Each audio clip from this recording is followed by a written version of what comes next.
ദൈവനാമത്തിന് മഹത്വം ഉണ്ടാകട്ടെ. ದೇವರ ನಾಮವು ಅತಿ ಪರಿಶುದ್ಧ ನಾಮವು ಮಹಿಮೆಗೊಳ್ಳಲಿ. ഈ ബുധനാഴ്ച വൈകുന്നേരം കോട്ടേജ് മീറ്റിങ്ങിനായി നമുക്ക് ഒരുമിച്ച് അല്പസമയം ദിവസത്തിലായിരിക്കാൻ ദൈവം തന്നായി നല്ല സമയത്തിനായി സ്തോത്രം ചെയ്യാം. ಈ ಬುಧವಾರದ ಕಾಟೇಜ್ ಮೀಟಿಂಗಲ್ಲಿ ಅಲ್ಪ ಸಮಯ ದೇವರ ವಾಕ್ಯದೊಂದಿಗೆ ನಾವು ಸೇರಿ ಬರುವಂತೆ ದೇವರು ಸಹಾಯ ಮಾಡಿದ್ದಕ್ಕಾಗಿ ದೇವರಲ್ಲಿ ವಂದನೆ ಸಲ್ಲಿಸುತ್ತೇನೆ. 1 ಕೊರಿಂಥರ್ 9 ಅಧ್ಯಾಯമാണ് നമ്മൾ ധ്യാനിച്ചുകൊണ്ടിരുന്നത്. 1 ಕೊರಿಂಥಿಯ ಪೌಲನು 1ನೇ ಕೊರಿಂಥದವರಿಗೆ ಬರೆದ ಪತ್ರಿಕೆ 9ನೇ ಅಧ್ಯಾಯನ ಓದುತ್ತಾ ಇದ್ದೇವೆ, ಕಲಿಯುತ್ತಾ ಇದ್ದೆವು. കഴിഞ്ഞ ആഴ്ചയിൽ നമ്മൾ പറഞ്ഞത് ഒരു ശുശ്രൂഷകന്റെ അധികാരങ്ങളും ഉത്തരവാദിത്തങ്ങളെ കുറിച്ചാണ്. ಕಳೆದ ದಿನಗಳಲ್ಲಿ ನಾವು ಚಿಂತೆ ಮಾಡಿದ್ದು ಒಬ್ಬ ಸೇವೆ ಮಾಡುವವನ ಅಥವಾ ಒಬ್ಬ ಶುಶ್ರೂಷೆ ಮಾಡುವವನ ಅವನ ಅಧಿಕಾರ, ಅದೇ ರೀತಿಯಲ್ಲಿ ಅವನ ಜವಾಬ್ದಾರಿಗಳ ಕುರಿತು ಹೇಳಲ್ಪಟ್ಟಿತ್ತು. അതിൽ ശുശ്രൂഷകന്റെ അധികാരത്തെക്കുറിച്ച് കഴിഞ്ഞ ആഴ്ച നമ്മൾ പറഞ്ഞു നിർത്തി. ಅಲ್ಲಿ ನಾವು ಸೇವೆ ಮಾಡುವವನ ಅಧಿಕಾರದ ಕುರಿತು ನಾವು ಅಲ್ಲಿ ಹೇಳಿದೆವು. ഇന്ന് നമുക്ക് ഒരു ശുശ്രൂഷകന്റെ ഉത്തരവാദിത്തങ്ങളെ കുറിച്ച് നമുക്ക് ചിന്തിക്കാം. ಈ ವಾರದಲ್ಲಿ ಸೇವಕನ ಜವಾಬ್ದಾರಿಯ ಬಗ್ಗೆ ನಾವಿವತ್ತು ತಿಳಿಯೋರಾಗುವ.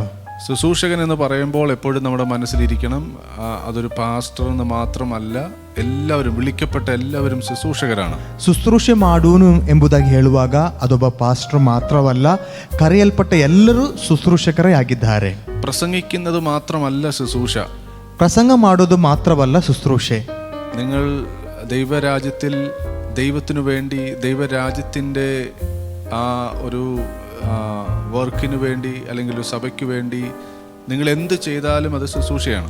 ನೀವು ದೇವರ ರಾಜ್ಯಕ್ಕಾಗಿ ಅಥವಾ ದೇವರ ಸಭೆಗಾಗಿ ಅಥವಾ ಯಾವುದಕ್ಕಾದರೂ ನೀವು ಏನು ಮಾಡ್ತೀರೋ ಅದೆಲ್ಲ ಶುಶ್ರೂಷೆನೇ ಆಗಿದೆ. ആ ഒരു ശുശ്രൂഷയെ ഒരു 5 കാറ്റഗറി ആയിട്ട് തിരിച്ചിട്ടുണ്ട്. ಆ ಶುಶ್ರೂಷೆಯನ್ನು ಒಂದು 5 ಕ್ಯಾಟಗರಿಯಾಗಿ ವಿಂಗಡಿಸಲಾಗಿದೆ. എഫേസ്യ ലേഖനം 3 അധ്യായം 14 വാക്യത്തിൽ അത് കിടപ്പുണ്ട്. ಎಫೆಸ ಪತ್ರಿಕೆ 3ನೇ ಅಧ್ಯಾಯ 14ನೇ ವಾಕ್ಯದಲ್ಲಿ ಅದು ಬಹಳ ಸ್ಪಷ್ಟವಾಗಿ ಬರೆಯಲ್ಪಟ್ಟಿದೆ. അപ്പോസ്തലന്മാരും പ്രവാചകന്മാര്, ടീച്ചേഴ്സ്, ഇടയന്മാർ, ഇവാഞ്ചലിസ്റ്റ്, ഇങ്ങനെ 4-5 കൂട്ടർ ആൾക്കാരെ കുറിച്ച് പറയുന്നുണ്ട്. ಅಲ್ಲಿ 4-5 ರೀತಿಯ ವ್ಯಕ್ತಿಗಳ ಕುರಿತು ಹೇಳುತ್ತಾ ಉಂಟು. ಅಪೋಸ್ತಲರು, ಪ್ರವಾದಿಗಳು, ಟೀಚರ್ಸ್, ಇವಾಂಜಲಿಸ್ಟ್, ಈ ರೀತಿ ಪಾಸ್ಟರ್ಸ್, ಈ ರೀತಿಯಲ್ಲಿ 4-5 ರೀತಿಯಲ್ಲಿ ಹೇಳಲ್ಪಟ್ಟಿದೆ. എന്നാൽ അതുകൊണ്ടും തീരുന്നില്ല ഒരു ശുശ്രൂഷകൻ എന്ന് പറഞ്ഞാൽ. ಅಲ್ಲಿಗೆ ಮುಗಿಯುತ್ತಾ ಇಲ್ಲ ಒಬ್ಬ ಶುಶ್ರೂಷಕನು ಎಂಬುದಾಗಿ ಹೇಳುವಾಗ. ഒരു സാധാരണ വിശ്വാസിക്കും ശുശ്രൂഷക ചെയ്യാം. ಒಂದು ಸಾಧಾರಣ ವಿಶ್ವಾಸಿಯು ಶುಶ್ರೂಷೆ ಮಾಡಬಹುದು. നിങ്ങൾ കണ്ടുമുട്ടുന്ന ഒരു വ്യക്തിയോട് നിങ്ങൾ പറയുന്ന ഒരു വാക്ക് പോലും ശുശ്രൂഷയാണ്. ನೀವು ನಿಮ್ಮ ಮುಂದೆ ಬಂದು ಸಿಕ್ಕುವ ಒಂದು ವ್ಯಕ್ತಿ ಹತ್ರ ನೀವು ಮಾತಾಡುವುದು ಕೂಡ ಅದೊಂದು ಶುಶ್ರೂಷಣೆ ಆಗಿದೆ. നിരാശയിലിരിക്കുന്ന ഒരു വ്യക്തിക്ക് നിങ്ങൾ പ്രത്യാശ കൊടുത്ത്, ക്രിസ്തുവിൽ ആശ കൊടുത്ത് അവരെ മുന്നോട്ട് നയിക്കുന്നത് ശുശ്രൂഷയാണ്. ನಿರಾಶೆಲಿದ್ದ ಒಬ್ಬನನ್ನ ಕ್ರಿಸ್ತನ ಆ ಒಂದು ಪ್ರತ್ಯಕ್ಷೆಗೆ ಅವನನ್ನ ಬರಮಾಡುವುದು ಕೂಡ ಅದೊಂದು ಶುಶ್ರೂಷೆಯಾಗಿದೆ. നിങ്ങൾ ഒരാൾക്ക് വേണ്ടി പ്രാർത്ഥിക്കുന്നത്, ഒരാളുടെ കൂടെ, ആരുമില്ലാത്തവന്റെ കൂടെ അല്പസമയം ഇരിക്കുന്നത് എല്ലാം ശുശ്രൂഷയാണ്. ಒಬ್ಬನೊಟ್ಟಿಗೆ ಕೂತ್ಕೊಂಡು ಪ್ರಾರ್ಥನೆ ಮಾಡೋದು, ಯಾರು ಇಲ್ಲದ ಒಬ್ಬನೊಟ್ಟಿಗೆ ಕೂತ್ಕೊಂಡು ನೀವು ಪ್ರಾರ್ಥನೆ ಮಾಡಿದ್ರು ಕೂಡ ಅದು ಕೂಡ ಶುಶ್ರೂಷೆಯಾಗಿದೆ. അപ്പോൾ ആ ഒരു വൈഡായിട്ടുള്ള രീതി നമ്മൾ അത് മനസ്സിൽ കണ്ടുകൊണ്ട് വേണം ഒരു ശുശ്രൂഷകൻ എന്ന് പറയുമ്പോൾ നമ്മളിത് കേൾക്കാൻ. ಒಬ್ಬ ಶುಶ್ರೂಷಕನು ಎಂಬುದಾಗಿ ಇಲ್ಲಿ ಹೇಳುವಾಗ ನೀವು ಅಗಲವಾಗಿ ಅಥವಾ ಬಹಳ ವೈಡ್ ಆಗಿ ನೀವು ಅದನ್ನ ಗ್ರಹಿಸಿಕೊಳ್ಳೋರಾಗಿರಬೇಕು. ഇപ്പോൾ സാധാരണ വിശ്വാസികൾ കേൾക്കുമ്പോൾ ശുശ്രൂഷകന്റെ ഉത്തരവാദിത്തങ്ങൾ എന്ന് പറയുമ്പോൾ ഇത് ഞങ്ങൾക്കുള്ളതല്ല, ഇത് കുറെ പാസ്റ്റേഴ്സിനോ പ്രവാചകന്മാർക്കോ മാത്രം ഉള്ളതാണ് എന്ന് കരുതി ആരും ഇരിക്കരുത്. ಸಾಧಾರಣವಾದ ಕೆಲವು ವ್ಯಕ್ತಿಗಳು ಹೀಗೆ ಚಿಂತೆ ಮಾಡಬಾರದು.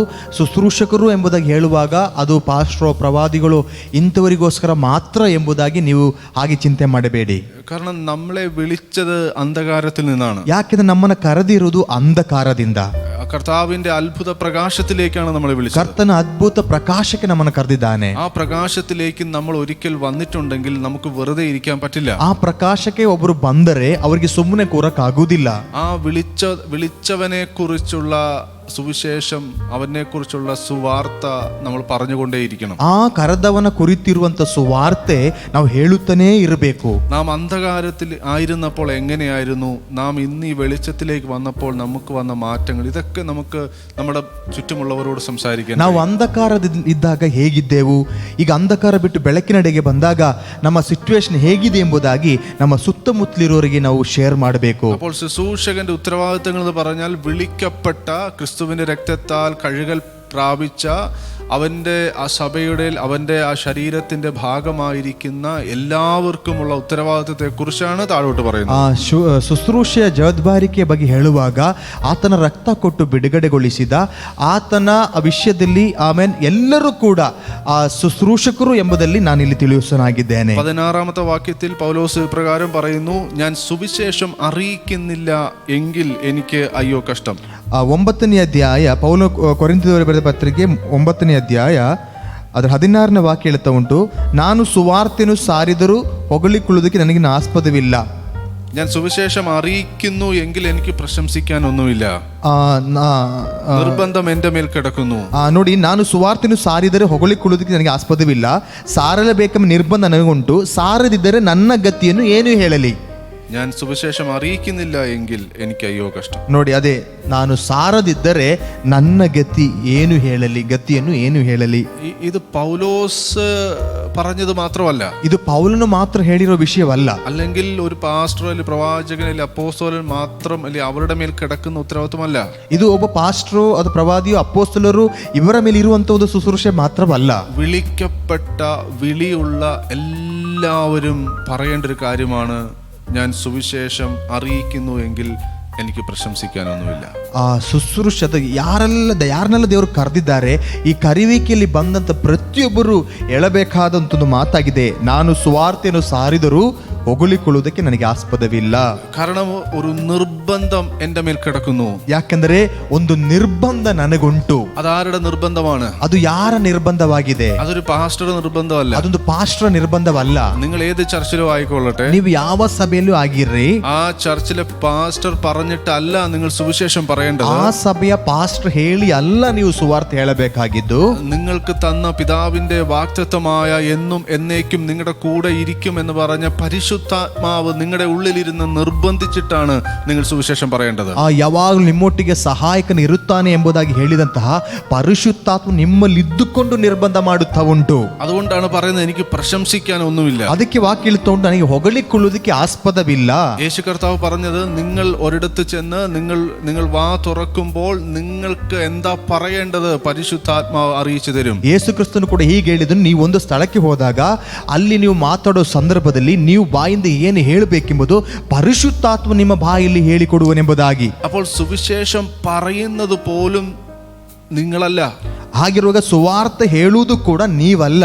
ഈ സുവിശേഷം നിങ്ങളുടേതല്ല. ಈ ಸುವಾರ್ತೆ ನಿಮ್ಮದಲ್ಲ. അത് യേശുവിന്റെ സുവിശേഷം. ಅದು ಯೇಸುವಿನ ಸುವಾರ್ತೆಯಾಗಿದೆ. അത് പറയുന്നത് പരിശുദ്ധാത്മാവ്. ಅದು ಹೇಳುವುದು ಪರಿಶುದ್ಧಾತ್ಮವಾಗಿದೆ. അതിന് പരിശുദ്ധാത്മാവ് നിങ്ങളെ ഒരു മീഡിയ ആക്കുന്നതേ ഉള്ളൂ. ಅದಕ್ಕೆ ಪರಿಶುದ್ಧಾತ್ಮ ನಿಮ್ಮನ್ನ ಒಂದು ಮೀಡಿಯಾಗಿ ಮಾರ್ಪಡಿಸ್ತಾ ಉಂಟು ಅಷ್ಟೇ. അങ്ങനെ ഒരു മീഡിയ ആയിട്ട് നിങ്ങളെ വിട്ടുകൊടുക്കുക മാത്രം ചെയ്താൽ മതി. ಹಾಗೆ ಒಂದು ಮೀಡಿಯಾಗಿ ನಿಮ್ಮನ್ನ ನೀವು ಬಿಟ್ಟು ಕೊಟ್ರೆ ಮಾತ್ರ ಸಾಕು.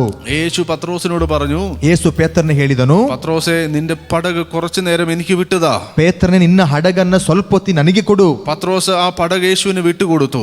ಪೇತ್ರನ ಹಡಗನ್ನು ಯೇಸುಗೆ ಬಿಟ್ಟು ಕೊಟ್ಟನು. യേശു അതിനകത്ത് കയറിയിരുന്ന് സുവിശേഷം പറഞ്ഞു. ಯೇಸು ಆ ದೋಣಿಯೊಳಗೆ ಕುಳಿತುಕೊಂಡು ಸುವಾರ್ತೆ ಸಾರಿದನು. ആ സുവിശേഷം പറഞ്ഞതിന് ശേഷമാണ് അവിടെ വലിയൊരു അത്ഭുതകരമായ മീൻപിടുത്തം നടക്കുന്നത്. ಆ ಸುವಾರ್ತೆ ಹೇಳಿದ ನಂತರವೇ ಅಲ್ಲಿ ಅದ್ಭುತಕರವಾದ ಒಂದು ಮೀನು ಹಿಡಿಯುವಿಕೆ ಉಂಟಾಯಿತು. ഇതുപോലെ പരിശുദ്ധാത്മാവ് നമ്മെ നിർബന്ധിക്കുകയാണ്, നിന്റെ നാവ് എനിക്ക് താ, നിന്റെ ശരീരം എനിക്ക് താ. ಇದೇ ರೀತಿಯಲ್ಲಿ ಪರಿಶುದ್ಧಾತ್ಮನು ಕೂಡ ನಿರ್ಬಂಧ ಮಾಡುತ್ತಾ ಉಂಟು, ನಿನ್ನ ನಾಲಿಗೆ ನನಗೆ ಕೊಡು, ನಿನ್ನ ಶರೀರ ನನಗೆ ಕೊಡು ಎಂಬುದಾಗಿ. ദൈവത്തിന്റെ ആഗ്രഹം എന്ന് പറഞ്ഞാൽ ഈ ലോകത്തിലെ എല്ലാവരും സുവിശേഷത്താൽ വീണ്ടും ജനിക്കപ്പെടണം, രക്ഷിക്കപ്പെടണം, ഒരു ജഡവും നശിച്ചു പോകരുത്. ഇതാണ് ദൈവത്തിന്റെ ഇഷ്ടം. ದೇವರ ಇಷ್ಟ ಏನೆಂದರೆ ಈ ಲೋಕದ ಎಲ್ಲರೂ ಆ ರಕ್ಷಣೆಗೊಳ್ಳಬೇಕು, ಯಾವುದು ನಶಿಸಿ ಹೋಗಬಾರದೆಂಬುದೇ.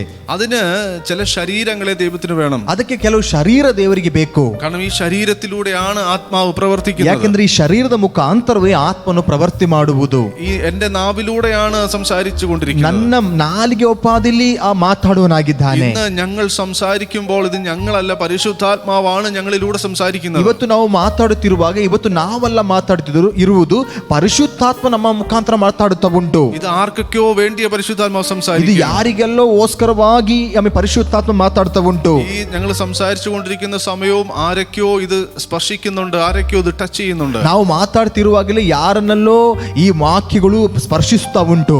ഞങ്ങൾക്ക് വേറെ ഒരു ജോലി ഇല്ലാത്തതുകൊണ്ടല്ല ഇവിടെ വന്ന് നിൽക്കുന്നത്. ನಮಗೆ ಬೇರೆ ಯಾವ ಕೆಲಸ ಇಲ್ಲದೆ ಅಲ್ಲ ನಾವು ಇಲ್ಲಿ ಬಂದಿರುವುದು. ഞങ്ങളുടെ ടൈം, ഞങ്ങളുടെ ഈ ശരീരം, ഞങ്ങളുടെ സമയം, ഞങ്ങളുടെ ഇതെല്ലാം കൊടുത്തിട്ടാണ് പരിശുദ്ധാത്മാവ് ഞങ്ങളോട് സംസാരിക്കുന്നത്. ನಮ್ಮ ಸಮಯ, ನಮ್ಮ ಶರೀರ ಇದೆಲ್ಲ ಕೊಟ್ಟಿದ ನಂತರವೇ ಪರಿಶುದ್ಧಾತ್ಮ ನಮ್ಮ ಮುಖಾಂತರ ಮಾತಾಡ್ತಿರುವುದು. അപ്പോൾ ഈ വാക്യം ഇങ്ങനെ പറയുമ്പോൾ അത് ലഘുവായിട്ട് ആരും എടുക്കരുത്. ಈ ವಾಕ್ಯ ಹೇಳುತ್ತಿರುವಾಗ ಅದು ಬಹಳ ಆಮೇಲೆ ಸಣ್ಣದಾಗಿ ಯಾರು ತೆಗೆದುಕೊಳ್ಬೇಡಿ. ആ ഒരു വാക്യം വായിച്ചു പോകുമ്പോൾ തീരുന്നതല്ല അത്. ಆಮೇಲೆ ಒಂದು ವಾಕ್ಯ ಓದುತ್ತಾ ಹೋಗುವಾಗ ಮುಗಿದು ಹೋಗೋದಲ್ಲ ಇದು.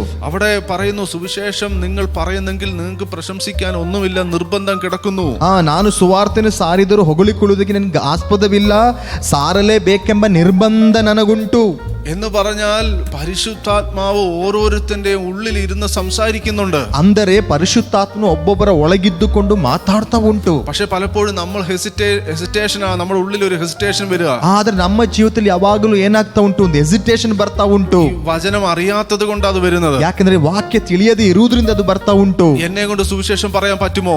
ನನ್ನಿಂದ ಸುವಾರ್ತೆ ಹೇಳಕ್ ಆಗುತ್ತದಾ? ഞാൻ സുവിശേഷം പറഞ്ഞാൽ ആരെങ്കിലും കേൾക്കുമോ? ನಾನು ಸುವಾರ್ತೆ ಹೇಳಿದ್ರೆ ಯಾರೋ ಕೇಳ್ತಾರಾ? ഞാൻ സുവിശേഷം പറഞ്ഞാൽ ആരെങ്കിലും എന്നെ എന്തെങ്കിലും ചെയ്യുമോ? ನಾನು ಸುವಾರ್ತೆ ಹೇಳಿದ್ರೆ ಯಾರಾದ್ರೂ ನನಗೆ ಏನಾದ್ರು ತೊಂದರೆ ಕೊಡ್ತಾರಾ? ഇങ്ങനെ ഒരുപാട് മുൻവിധികൾ ഇട്ടുകൊണ്ടാണ് പലരും സുവിശേഷം പറയാത്തത്. ಈಗ ಅನೇಕ ಮುನ್ವಿಧಿಗಳನ್ನ ಇಟ್ಟುಕೊಂಡು ಅನೇಕರು ಸುವಾರ್ತೆಯನ್ನು ಹೇಳದೇ ಇದ್ದಾರೆ. പലരും പറയുന്നത് ഞങ്ങൾ ബൈബിൾ കോളേജിൽ പോയി പഠിച്ചിട്ടില്ല.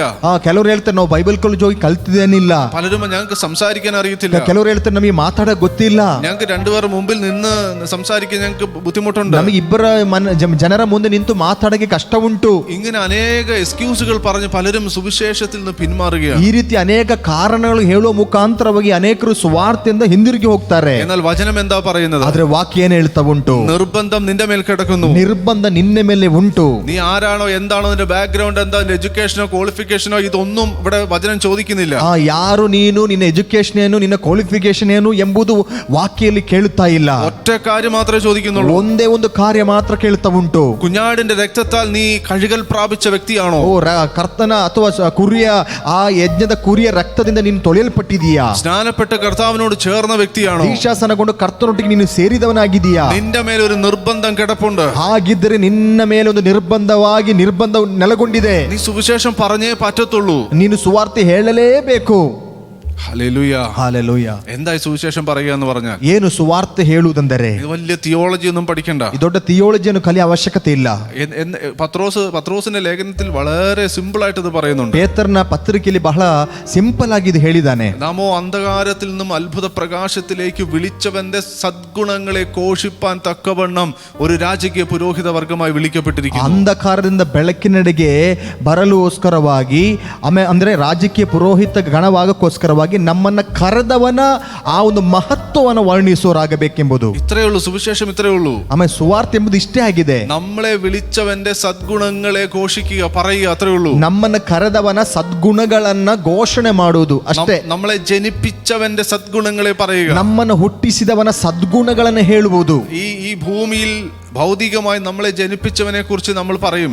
ಈ ಲೋಕದಲ್ಲಿ ಭೌತಿಕವಾಗಿ ನಮ್ಮನ್ನು ಹುಟ್ಟಿಸಿದವರ ವಿಷಯ ನಾವು ಹೇಳುತ್ತೇವೆ. നമ്മളോട് ഒരാൾ ചോദിക്കുക, നിന്റെ അപ്പനാരാ, ഹു ഈസ് യുവർ ഫാദർ എന്ന് ചോദിച്ചാൽ, ನಮ್ಮ ಹತ್ರ ಯಾರು ಬಂದು ನಿನ್ನ ತಂದೆ ಯಾರು ಎಂಬುದಾಗಿ ಕೇಳಿದರೆ നമുക്ക് ഡൗട്ട് ഇല്ല, നമുക്ക് സംശയമില്ല, നമുക്ക് അതിനെക്കുറിച്ച് രണ്ട് വാക്ക് സംസാരിക്കാൻ യാതൊരു ഹെസിറ്റേഷനും ഇല്ല. ನಮಗೆ ಆ ವಿಷಯದಲ್ಲಿ ಡೌಟ್ ಇಲ್ಲ, ಸಂಶಯವಿಲ್ಲ. ಆ ವಿಷಯದ ಕುರಿತು ಮಾತಾಡಕ್ಕೆ ನಮಗೆ ಯಾವ ಹೆಸಿಟೇಷನ್ ಕೂಡ ಇಲ್ಲ. എൻ്റെ അടുത്ത് ചോദിച്ചാൽ പറയാം, എൻ്റെ അപ്പൻ്റെ പേര് തോമസ് എന്നാണ്, ചക്കുരിക്കൽ കൊട്ടാരക്കര എന്ന് പറഞ്ഞ സ്ഥലത്താണ് അദ്ദേഹം.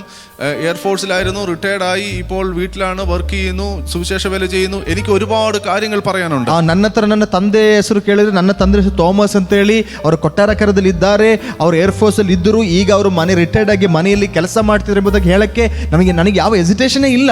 എനിക്ക് 1 മണിക്കൂർ വേണമെങ്കിൽ അദ്ദേഹത്തെ കുറിച്ച് പറയാനുണ്ട്. ನನಗೆ ನನ್ನ ತಂದೆ ಕುರಿತು 1 ತಾಸು ಬೇಕಾದ್ರೂ ನಾನು ಮಾತಾಡ್ತೇನೆ. ഇന്നു വരെയുള്ള എൻ്റെ ജീവിതത്തിൽ അദ്ദേഹം ചെയ്ത, എൻ്റെ അപ്പനും അമ്മയും എനിക്ക് വേണ്ടി ചെയ്ത നന്മകളെ, സദ്ഗുണങ്ങളെ എനിക്ക് എത്ര പറഞ്ഞാലും തീരാത്തവണ്ണം ഘോഷിക്കാനുണ്ട്. ಇವತ್ತಿನವರೆಗೆ ನನ್ನ ತಂದೆ ತಾಯಿ ನನ್ನ ಜೀವಿತದಲ್ಲಿ ಮಾಡಿದಂತಹ ಸದ್ಗುಣಗಳ ಕುರಿತು ಘೋಷಣೆ ಮಾಡಕ್ಕೆ ಅದು ಯಾವತ್ತೂ ಮುಗಿದು ಹೋಗೋದಿಲ್ಲ. ಎಷ್ಟು ಬೇಕಾದ್ರೆ ಹೇಳಬಹುದು. ഞങ്ങളെ കേൾക്കുന്ന എല്ലാവർക്കും ഇതുപോലെ സ്വന്തം നമ്മളെ ജനിപ്പിച്ച ഈ ലോകത്തിൽ അപ്പന്മാരെ കുറിച്ച് പറയാനുണ്ട്. ಇದೇ ರೀತಿಯಲ್ಲಿ ನಮ್ಮನ್ನ ಹುಟ್ಟಿಸಿದಂತಹ ತಂದೆಯರ ಕುರಿತು ಅವರ ಸದ್ಗುಣಗಳ ಕುರಿತು ನಮಗೆಲ್ಲರಿಗೂ ತುಂಬಾ ಹೇಳಕ್ಕುಂಟು. നിങ്ങളെ ആരും പഠിപ്പിച്ചു തരണ്ട. ಇದು ಯಾರಿಗೂ ಕಲಿಸಿಕೊಡ ಅವಶ್ಯಕತೆ ಇಲ್ಲ. ഇതിന് നിങ്ങൾക്ക് ഒരു കോളേജിലും പോകേണ്ട ആവശ്യമില്ല. ಇದಕ್ಕೆ ಯಾವ ಕಾಲೇಜಿಗೆ ಹೋಗ್ಬೇಕಂತಿಲ್ಲ ಕಲಿಯಕ್ಕೆ. നിനക്ക് സംസാരിക്കാനുള്ള ഭാഷയോ അല്ലെങ്കിൽ സംസാരിക്കാനുള്ള വശമോ അല്ലെങ്കിൽ സംസാരിക്കാനുള്ള ആ മനോഹാരിത ഒന്നും വേണ്ട. ನಿನಗೆ ಮಾತಾಡೋ ಭಾಷೆಯೋ ಅಥವಾ ಅದರ ಬೇಕಾದ ಮನೋಹಾರಿತ ಯಾವುದು ಬೇಕಂತೇನಿಲ್ಲ. അപ്പനെ കുറിച്ച് പറയാൻ ഒന്നും വേണ്ട, നമ്മൾ ഓട്ടോമാറ്റിക് ആയിട്ട് പറയും. ಅಪ್ಪನ ಕುರಿತು ಹೇಳಕ್ಕೆ ನಮಗೇನು ಬೇಡ, ನಾವು ಆಟೋಮೆಟಿಕ್ ಆಗಿ ನಾವು ಹೇಳುತ್ತೇವೆ. അങ്ങനെയെങ്കിൽ സ്വർഗത്തിൽ അപ്പനെ കുറിച്ച് പറയാൻ എന്താ നമുക്ക് ഇത്ര ഹെസിറ്റേഷൻ? ಆದರೆ ಹಾಗಿರುವಾಗ ಪರಲೋಕದ ತಂದೆಯ ಕುರಿತು ಹೇಳಕ್ಕೆ ನಮಗೆ ಇಷ್ಟು ಹೆಸಿಟೇಷನ್ ಏನು? ഭൗതികമായി ജനിപ്പിച്ചവനെ നമ്മൾ ഇത്രത്തോളം പറയുന്നെങ്കിൽ ആത്മാവിൽ നമ്മെ വീണ്ടും ജനിപ്പിച്ചവനെ കുറിച്ച് നാം എത്രയധികം സംസാരിക്കണം. ಭೌತಿಕವಾಗಿ ಸೃಷ್ಟಿ ಮಾಡಿದ ತಂದೆಯ ಕುರಿತು ನಾವು ಹೇಳುವಾಗ ಆತ್ಮಿಕವಾಗಿ ಆತ್ಮನಲ್ಲಿ ಹುಟ್ಟಿಸಿದಂತಹ ತಂದೆಯ ಕುರಿತು ನಾವು ಎಷ್ಟರ ಮಟ್ಟಿಗೆ ಹೇಳಬೇಕು? യഥാർത്ഥമായ ഒരു രക്ഷയുടെ അനുഭവം അകത്തുള്ളവൻ, രക്ഷയുടെ സന്തോഷം അകത്തുള്ളവർ, വീണ്ടും ജനനം പ്രാപിച്ചവൻ, അവൻ അപ്പനെ കുറിച്ച് പറഞ്ഞുകൊണ്ടേയിരിക്കും. ഒരു നിർബന്ധം, ഒരു കമ്പൽഷനും പുറമേ ഒന്നുമില്ലാതെ അവൻ സംസാരിച്ചു കൊണ്ടിരിക്കും. ನಿಜವಾಗಿ ರಕ್ಷಣೆಗೊಂಡಂತಹ ಒಂದು ವ್ಯಕ್ತಿ ಅವನ ಒಳಗೆ ಆ ತಂದೆಯ ಕುರಿತು ಯಾವುದು ವಿಷಯದ ಹೇಳಕ್ಕೂ ಕೂಡ ಅವನು ಹೆಸಿಟೇಷನ್ ಮಾಡೋದಿಲ್ಲ. ಅವನ ತಂದೆ ಕುರಿತು ಹೇಳುತ್ತಾನೇ ಇರುತ್ತಾನೆ. പക്ഷേ അടുത്ത വാക്ക് പറയുകയാണ്, ನಂತರದ ವಾಕ್ಯ ಹೇಳುತ್ತಾ ಉಂಟು, ഞാൻ സുവിശേഷം അറിയിക്കുന്നില്ല എങ്കിൽ എനിക്ക് അയ്യോ കഷ്ടം. ಸಾರದಿದ್ದರೆ ನನ್ನ ಗತಿಯನ್ನು ಏನು ಹೇಳಲಿ? ഇംഗ്ലീഷിൽ അത് വളരെ ശക്തമായിട്ടാണ് പറഞ്ഞിരിക്കുന്നത്. ಇಂಗ್ಲಿಷಲ್ಲಿ ಮತ್ತು ಇನ್ನು ವ್ಯತ್ಯಸ್ತವಾಗಿ ಹೇಳಲ್ಪಟ್ಟಿದೆ. For woe is me if I do not preach the gospel. ಸುವಾರ್ತೆಯನ್ನು ಸಾರದಿದ್ದರೆ ನನ್ನ ಗತಿಯನ್ನು ಏನು ಹೇಳಲಿ?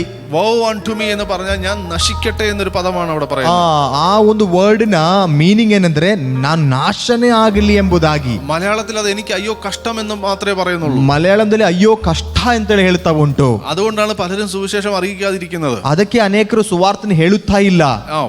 സുവിശേഷം പറയാതിരുന്നാലും കഷ്ടം അത്രേ ഉള്ളൂ, കുഴപ്പമില്ല. ಸುವಾರ್ತೆ ಹೇಳದಿದ್ದರೆ ಕಷ್ಟ ಅಷ್ಟೇ. പറഞ്ഞാൽ കൊള്ളാം, പറഞ്ഞില്ലെങ്കിൽ കഷ്ടം അത്രേ ഉള്ളൂ. ಹೇಳಿದ್ರೆ ಪರವಾಗಿಲ್ಲ, ಹೇಳದಿದ್ರೆ ಕಷ್ಟ ಅಷ್ಟೇ. എന്നാൽ അതിന്റെ ഒറിജിനൽ മീനിങ്, റൂട്ട് മീനിങ് അങ്ങനല്ല. ಆದ್ರೆ ಅದರ ಒರಿಜಿನಲ್ ಆ ರೂಟ್ ಮೀನಿಂಗ್ ಅದಲ್ಲ. ഞാൻ സുവിശേഷം പറഞ്ഞില്ലെങ്കിൽ ഞാൻ നശിച്ചു പോകട്ടെ എന്നാണ് അവിടെ കിടക്കുന്നത്. ನಾನು ಸುವಾರ್ತೆ ಹೇಳದಿದ್ದರೆ ನಾನು ನಾಶವಾಗಿ ಹೋಗಲಿ ಎಂಬುದೇ ಅಲ್ಲಿ ಬರೆಯಲ್ಪಟ್ಟಿದೆ.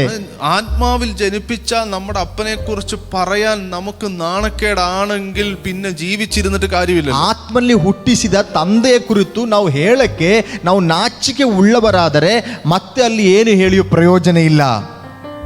സുവിശേഷം ഒരു അറിയിക്കാതിരിക്കുക എന്നൊരു ഓപ്ഷൻ നമുക്കില്ല. ಆಮೇಲೆ ಸುವಾರ್ತೆಯನ್ನು ಹೇಳದೆ ಇರೋದಕ್ಕೋಸ್ಕರವಾಗಿ ಯಾವುದೇ ಒಂದು ಆಪ್ಷನ್ ಇಲ್ಲ ಪ್ರಿಯರೇ. അതാണ് വീണ്ടും വീണ്ടും പറയുന്നത്, കാരണം അത്ര ഇമ്പോർട്ടന്റ് ആണിത്. ಅದಕ್ಕೆ ನಾನು ಮತ್ತೆ ಹೇಳ್ತಾ ಇದ್ದೇನೆ, ಅಷ್ಟು ಇಂಪಾರ್ಟೆಂಟ್ ಉಂಟು, ಪ್ರಾಮುಖ್ಯವಾಗಿದೆ ಈ ವಿಷಯ. കാരണം ഇത് നമ്മെ വിളിച്ചവനെ, നമ്മളെ ജനിപ്പിച്ചവന്റെ, നമ്മളെ ആത്മീയ പിതാവിനെ കുറിച്ച് നമ്മൾ സംസാരിക്കുന്നു, അത്രേ ഉള്ളൂ.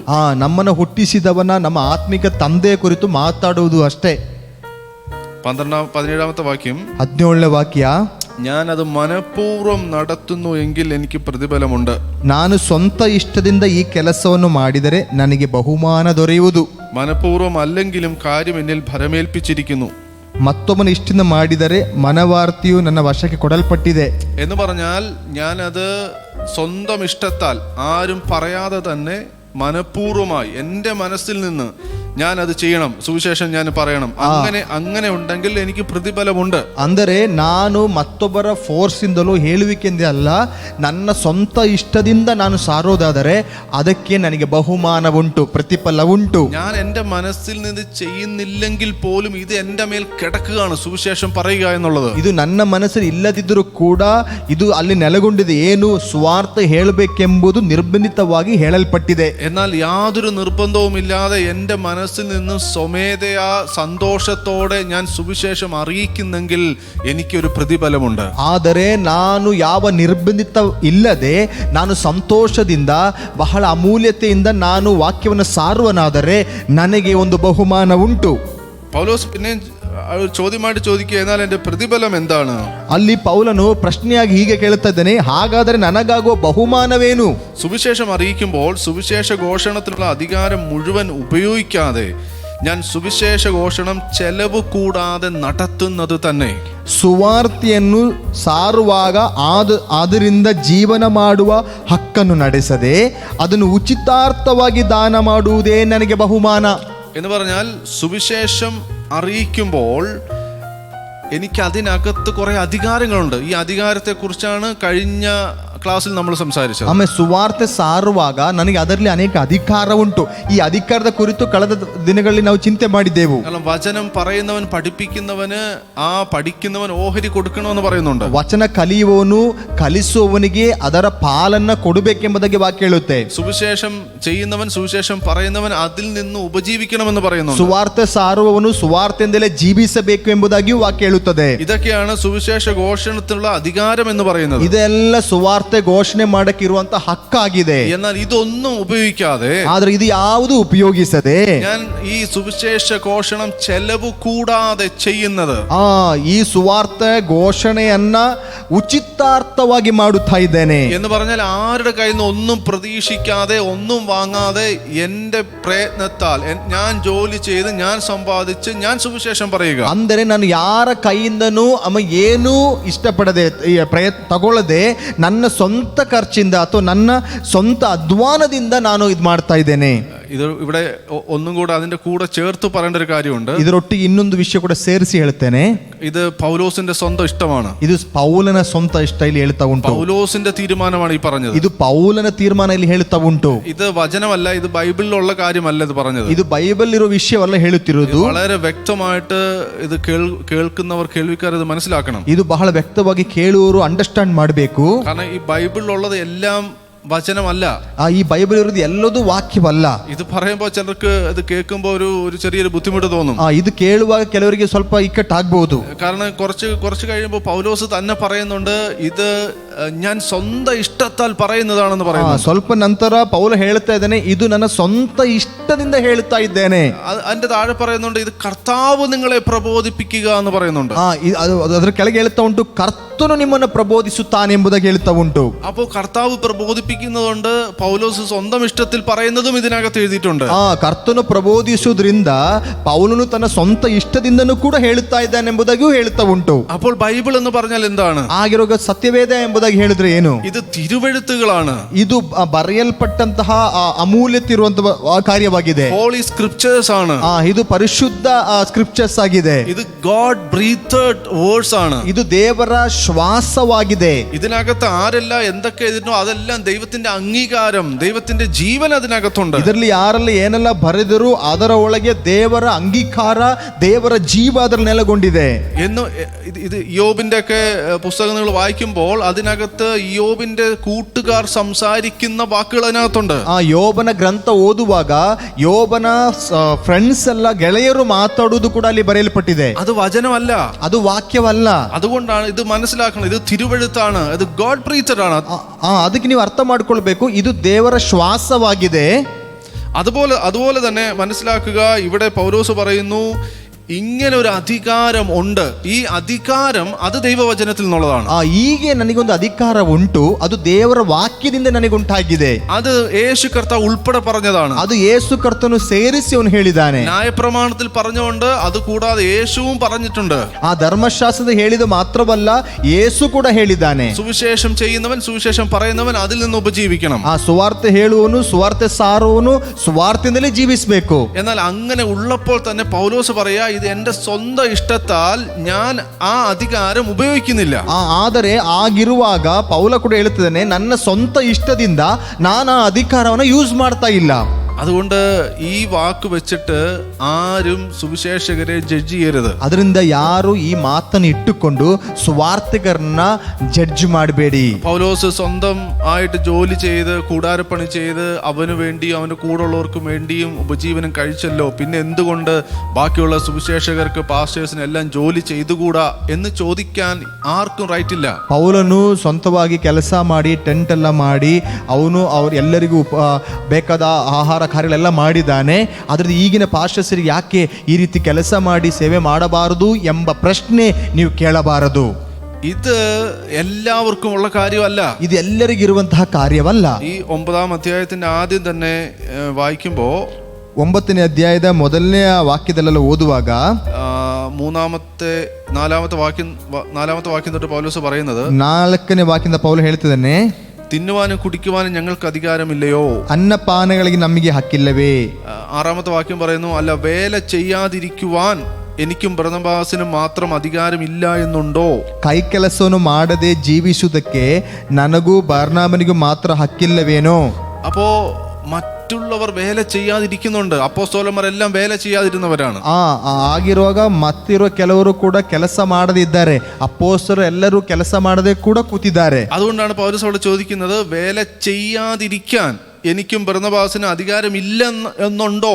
ಅದಕ್ಕೆ ಪೌಲ ಅಲ್ಲಿ ಕೇಳ್ತಾ ಇದ್ದಾನೆ, ಕೈ ಕೆಲಸವನ್ನು ಮಾಡದೆ ಜೀವಿಸುವುದಕ್ಕೆ ನನಗೂ ಬಾರ್ನಾಮನಿಗೂ ಮಾತ್ರ ಹಕ್ಕಿಲ್ಲವೇನು എന്ന് വെച്ചാൽ അധികാരം ഉണ്ട്, അതാണ് എന്റെ അർത്ഥം. ಅದರ ಅರ್ಥ ಅಧಿಕಾರ ಉಂಟು. പൗലോസിനും അധികാരമുണ്ട് വേല ചെയ്യാതെ ഇരിക്കാൻ, സുവിശേഷം കൊണ്ട് ഉപജീവനം കഴിക്കാൻ. ಪೌಲನಿಗೂ ಕೂಡ ಅಧಿಕಾರ ಉಂಟು ಆ ಕೆಲಸ ಮಾಡದೆ ಸುವಾರ್ತೆಯಿಂದಲೇ ಜೀವಿಸಕ್ಕೆ. എന്നാൽ ഇവിടെ പൗലോസ് സ്വന്തമായിട്ടൊരു തീരുമാനമെടുക്കുക, എനിക്ക് ആ അധികാരം വേണ്ട.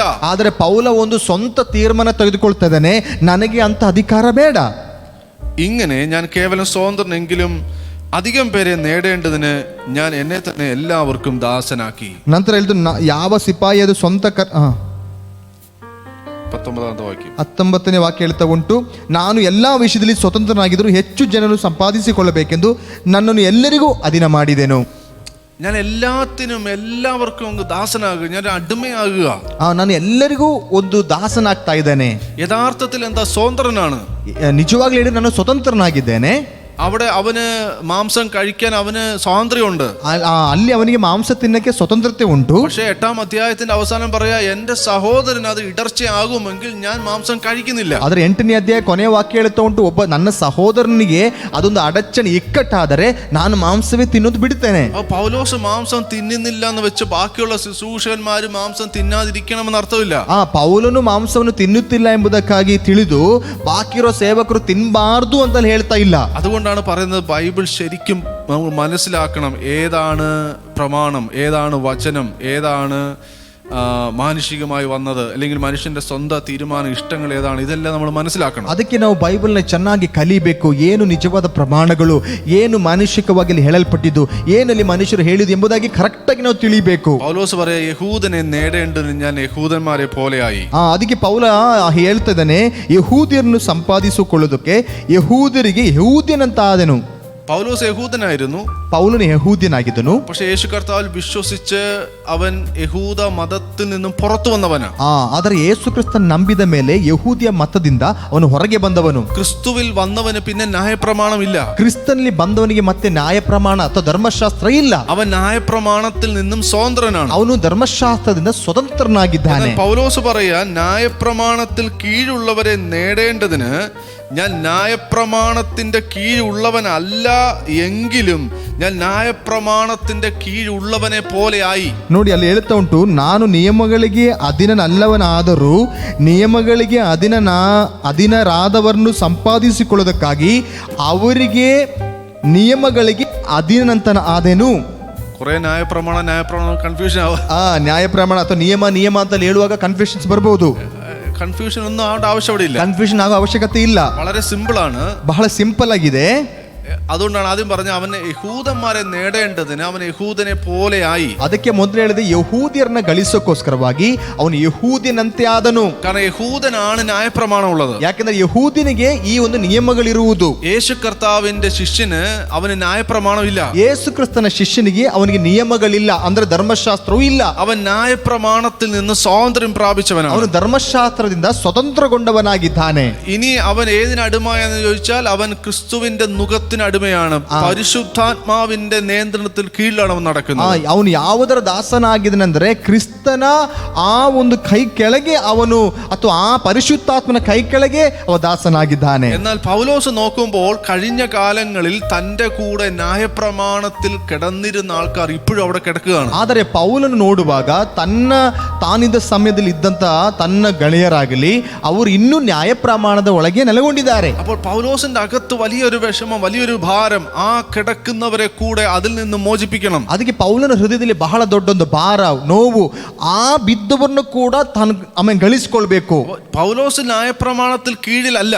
ಪೌಲನನ್ನು ನ್ಯಾಯ ಪ್ರಮಾಣದ ಅಥವಾ ಧರ್ಮಶಾಸ್ತ್ರದ ಅದರ ಅಧೀನದಲ್ಲ. എന്നാൽ പൗലോസ് അറിയുന്ന ഒരുപാട് ആൾക്കാർ ന്യായപ്രമാണത്തിന്റെ കീഴിലാണ്. ಆದರೆ ಪೌಲನ್ನು ತಿಳಿಯುವಂತ ಅನೇಕರು ಈ ಒಂದು ನಿಯಮದ ಅಥವಾ ನಿಯಮದ ಅಧೀನದಲ್ಲಿ ನೆಲೆಗೊಂಡಿದ್ದಾರೆ. അതാണ് ഇവിടെ പറഞ്ഞത്, ന്യായപ്രമാണത്തിൽ കീഴുള്ളവരെ നേടാൻ താൻ ന്യായപ്രമാണത്തിന്റെ കീഴല്ലെങ്കിലും ന്യായപ്രമാണത്തിന്റെ കീഴുള്ളവനെ പോലെയായി. ಧರ್ಮಶಾಸ್ತ್ರದ ಅಧೀನದಲ್ಲಿದ್ದವರನ್ನ ಗಳಿಸಿಕೊಳ್ಳೋದಕ್ಕೆ ಧರ್ಮಶಾಸ್ತ್ರದ ಅಧೀನದಲ್ಲಿ ಇಲ್ಲವನಾದಂಥ ಪೌಲನು ಧರ್ಮಶಾಸ್ತ್ರದ ಅಧೀನದಲ್ಲಿ ಇರುವ ರೀತಿಯಲ್ಲಿ ಆದನು. അടുത്തത് പറയാ, ನಂತರ ಹೇಳ್ತಾ ಉಂಟು, നമ്മൾ ആദ്യം പറഞ്ഞത് ന്യായപ്രമാണത്തിൽ കിടക്കുന്നവന് പൗലോസും അതുപോലെ ആകുക. ಮೊದಲು ಹೇಳಿದ್ರು ಧರ್ಮಶಾಸ್ತ್ರದ ಇರೋರಿಗೋಸ್ಕರವಾಗಿ ತಾನು ಅದೇ ರೀತಿಯಲ್ಲಿ ಧರ್ಮಶಾಸ್ತ್ರ ಇರುವನಾಗಿ ಮಾರ್ಪಟ್ಟನು. ഇനി അടുത്തൊരു കൂട്ടരുണ്ട്, ಆದ್ರೆ ಇನ್ನೊಂದು ರೀತಿಯ ಜನರಿದ್ದಾರೆ. ന്യായപ്രമാണമേ ഇല്ലാത്തൊരു കൂട്ടരുണ്ട്. ಧರ್ಮಶಾಸ್ತ್ರವೇ ಇಲ್ಲದ ಒಂದು ಕೂಟ ಉಂಟು. അത് യഹൂദനല്ലാത്ത എല്ലാവർക്കും ന്യായപ്രമാണമില്ല. ಯಹೂದ್ಯರಲ್ಲದೆ ಇರುವ ಎಲ್ಲರಿಗೂ ಧರ್ಮಶಾಸ್ತ್ರ ಇಲ್ಲ, ನಿಯಮಗಳಿಲ್ಲ. ആ കാലഘട്ടത്തിൽ 3 തരത്തിലുള്ള ആൾക്കാരാണ് ഉണ്ടായത്. ಆ ಕಾಲ ಅನುಭವಗಳಲ್ಲಿ 3 ರೀತಿಯ ಜನರಿದ್ರು. ഒന്ന് ന്യായപ്രമാണത്തിൽ കീഴിലുള്ള യഹൂദൻ, ಒಂದು ಧರ್ಮೋಪದೇಶದಲ್ಲಿ ಅಥವಾ ಆ ಒಂದು ನಿಯಮಗಳ ಕೆಳಗಿರುವಂತಹ ಯಹೂದ್ಯನು, യേശു കർത്താവിനെ ഫോളോ ചെയ്യുന്ന ക്രിസ്ത്യാനികൾ എന്ന വിളിപ്പേരുള്ളവർ, ಆ ಯೇಸು ಕ್ರಿಸ್ತನನ್ನ ಹಿಂಬಾಲಿಸುವಂತ ಕ್ರೈಸ್ತರು ಎಂಬ ಹೆಸರಿರುವ ಜನರು. ഇത് രണ്ടുമല്ലാത്ത ബാക്കിയുള്ള ആൾക്കാർ മുഴുവൻ ന്യായപ്രമാണത്തിന് കീഴുള്ളവരല്ല. ಈ 2 ರೀತಿಯಲ್ಲಿ ಇಲ್ಲದ ಅನೇಕ ಜನರು ಈ ಒಂದು ನ್ಯಾಯ ಪ್ರಮಾಣ ಅಥವಾ ಧರ್ಮಶಾಸ್ತ್ರದ ಕೆಳಗೆ ಇರುವವರು ಅಲ್ಲ. എന്നാൽ പൗലോസോടെ പറയാൻ, ന്യായപ്രമാണം ഇല്ലാത്തവർക്ക് ഞാൻ ന്യായപ്രമാണം ഇല്ലാത്തവനെ പോലെയായി. ಅಲ್ಲಿ ಪೌಲ ಹೇಳ್ತಾನೆ, ಈ ಧರ್ಮಶಾಸ್ತ್ರ ಇಲ್ಲದವರಿಗೆ ನಾನು ಧರ್ಮಶಾಸ್ತ್ರ ಉಳ್ಳವನಾಗಿ ಮಾರ್ಪಟ್ಟೆನು. നിങ്ങൾക്ക് മനസ്സിലാവുന്നുണ്ടോ? ನಿಮಗೆ ಅರ್ಥ ಆಗ್ತಾ ಉಂಟಾ? 3 തരത്തിൽ പൗലോസ് ഇവിടെ ആക്ട് ചെയ്ത് നടക്കുക. ಇಲ್ಲಿ 3 ರೀತಿಯಲ್ಲಿ ಪೌಲನು ಆಕ್ಟ್ ಮಾಡಿ ನಡೀತಾ ಇದ್ದಾನೆ. ഒന്ന്, ന്യായപ്രമാണത്തിനകത്ത് കിടക്കുന്നവർക്ക് അവരുടെ കൂടെ നിൽക്കുമ്പോൾ താനും ന്യായപ്രമാണത്തിൽ ഉള്ളവനെ പോലെ അവരുടെ കൂടെ നിന്നു. ನ್ಯಾಯ ಪ್ರಮಾಣದಲ್ಲಿ ಇದ್ದ ಜನರ ಮಧ್ಯದಲ್ಲಿ ತಾನಿರುವಾಗ ನ್ಯಾಯ ಪ್ರಮಾಣದಲ್ಲಿ ಇರುವ ವ್ಯಕ್ತಿಯ ರೀತಿಯಲ್ಲಿ ತಾನು ನಡೀತಾ ಇದ್ದಾನೆ. ആ ന്യായപ്രമാണമെല്ലാം വിട്ട് ക്രിസ്തുവിനെ ഫോളോ ചെയ്ത ആൾക്കാർ കൂടിയിരിക്കുമ്പോൾ അതുപോലെ ആത്മാവിൽ കീഴിലുള്ളവനെ പോലെ അവരോട് കൂടെ നടന്നു. ಆ ಒಂದು ಧರ್ಮಶಾಸ್ತ್ರವನ್ನು ಬಿಟ್ಟು ಕ್ರಿಸ್ತನೊಟ್ಟಿಗೆ ಇರೋರ ಜೊತೆಗೆ ಆ ರೀತಿಯಲ್ಲೇ ಕ್ರಿಸ್ತನೊಟ್ಟಿಗೆ ತಾನು ನೆಲೆಗೊಂಡು ಹೋದನು. എന്നാൽ ഇതിന്റെ എല്ലാം പുറത്തൊരു കൂട്ടർ ജാതികളായ ആൾക്കാർ, ന്യായപ്രമാണം ഇല്ലാത്തവർക്ക് പൗലോസ് അവരുടെ കൂടെ നടക്കുമ്പോൾ ന്യായപ്രമാണം ഇല്ലാത്തവനെ പോലെ നടന്നു. ಆದರೆ 2 ಕೂಟದ ಹೊರಗಡೆ ಇರುವಂತಹ ಅನ್ಯರ ಮಧ್ಯದಲ್ಲಿ ಅವರಿಗೆ ನ್ಯಾಯ ಪ್ರಮಾಣ ಇಲ್ಲದಿರುವಾಗಿರುವಾಗ ಅವರಂತೆ ಇವನು ನ್ಯಾಯ ಪ್ರಮಾಣ ಇಲ್ಲದವನಾಗಿಯೇ ಇದ್ದನು. ബലഹീനനെ നേടേണ്ടതിന് ഞാൻ ബലഹീനർക്ക് ബലഹീനനായി. ಬಲಹೀನ ಅಥವಾ ಬಲ ಇಲ್ಲದವರನ್ನ ಸಂಪಾದಿಸುವುದಕ್ಕೆ ನಾನು ബലവില്ലದವನಾದನು. ഏതു വിധത്തിലും ചിലരെ രക്ഷിക്കേണ്ടതിന് ഞാൻ എല്ലാവർക്കും എല്ലാമായി തീർന്നു. ಯಾವ ವಿಧದಲ್ಲಿ ಆದರೂ ಕೆಲವರನ್ನ ರಕ್ಷಿಸಬೇಕೆಂದು ಯಾರಿಗೆ ಎಂತೆಂತನಾಗಬೇಕೋ ಅಂತಂತವನಾಗಿದ್ದೇನೆ. സുവിശേഷകർക്ക് ഉണ്ടാകേണ്ട ഒരു ആറ്റിറ്റ്യൂഡാണ് ഈ പറഞ്ഞു. ಸುವಾರ್ತೆ ಸೇವೆ ಮಾಡುವವರಿಗೆ ಬೇಕಾದಂತಹ ಗುಣಗಳು ಅಥವಾ ಆಟಿಟ್ಯೂಡ್ ಬಗ್ಗೆ ಹೇಳ್ತಾ ಇದ್ದೇನೆ. കാരണം ഇന്ന് നാം പലപ്പോഴും നാം ആയിരുന്ന പാപ സ്വഭാവത്തിൽ നാം വേർപെട്ട്, അല്ലെങ്കിൽ ക്രിസ്തു നമ്മളെ വിളിച്ച് വേർതിരിച്ച് നാം കൃപയാൽ അവൻ്റെ സുവിശേഷം പറയുന്നു, അല്ലെങ്കിൽ ശുശ്രൂഷകനായി നിൽക്കുന്നു, അഭിഷേകത്തോടെ നിൽക്കുന്നു. നമ്മൾ ഈ വന്ന വഴിയെല്ലാം മറക്കും. ನಾವು ಪಾಪದಿಂದ ಹೊರಗೆ ಬಂದು ಕೃಪೆಯ ಮುಖಾಂತರ ರಕ್ಷಣೆಗೊಂಡು ಸ್ವಾರ್ಥಿಲಿರುವಾಗ ನಾವು ಬಂದಂಥ ದಾರಿನೆಲ್ಲ ಮರೆತು ಬಿಡ್ತೇವೆ. ബലഹീനനായ ഒരുവൻ നമ്മുടെ മുമ്പിൽ നിൽക്കുമ്പോൾ, ಬಲಹೀನನಾದಂಥ ಒಬ್ಬ ನಮ್ಮ ಮುಂದೆ ನಿಲ್ಲುವಾಗ, പാപിയായ ഒരുവൻ നമ്മുടെ മുമ്പിൽ നിൽക്കുമ്പോൾ, ಪಾಪಿಯಾದ ಒಬ್ಬ ನಮ್ಮ ಮುಂದೆ ನಿಲ್ಲುವಾಗ നമുക്ക് അവനുമായി താതാത്മ്യപ്പെടാൻ പറ്റുന്നില്ല. ನಮಗೆ ಅವನೊಟ್ಟಿಗೆ ತಾರತಮ್ಯ ಮಾಡಕ್ಕಾಗ್ತಾ ಇಲ್ಲ.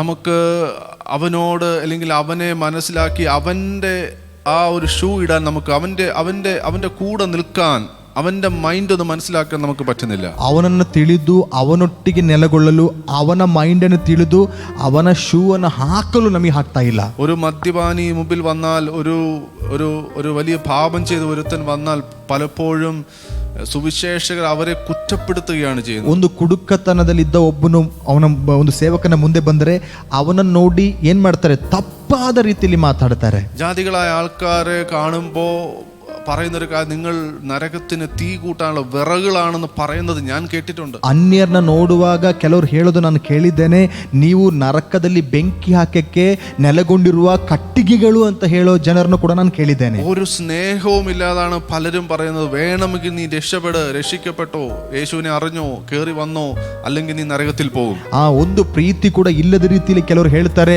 ನೀನು ಬೇಕಾದ ರಕ್ಷಣೆಗೊಳ್ಳು, ಅಲ್ಲವಾದಲ್ಲಿ ನೀನು ನರಕಕ್ಕೆ ಹೋಗಿಬಿಡು. 22ാമത്തെ വാക്യം പറയുന്നത്, 22ನೇ ವಾಕ್ಯ ಹೇಳ್ತಿರುವುದು, ബലഹീനരെ നേടേണ്ടതിന് ഞാൻ ബലഹീനർക്ക് ബലഹീനനായി.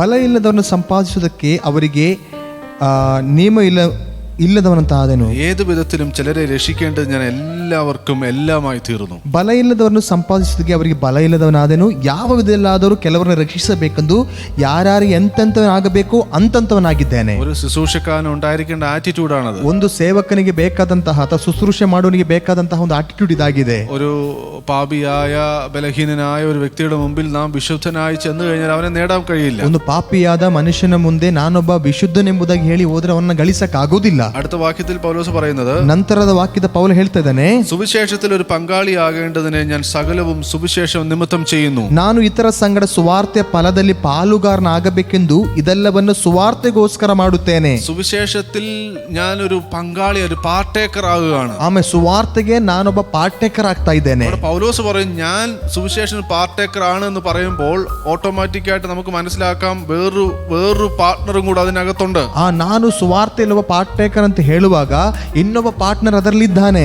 നമുക്കറിയാം അത് വേറെ ആരുമല്ല, ദൈവമാണ് മറ്റൊരു പാർട്ട്ണർ.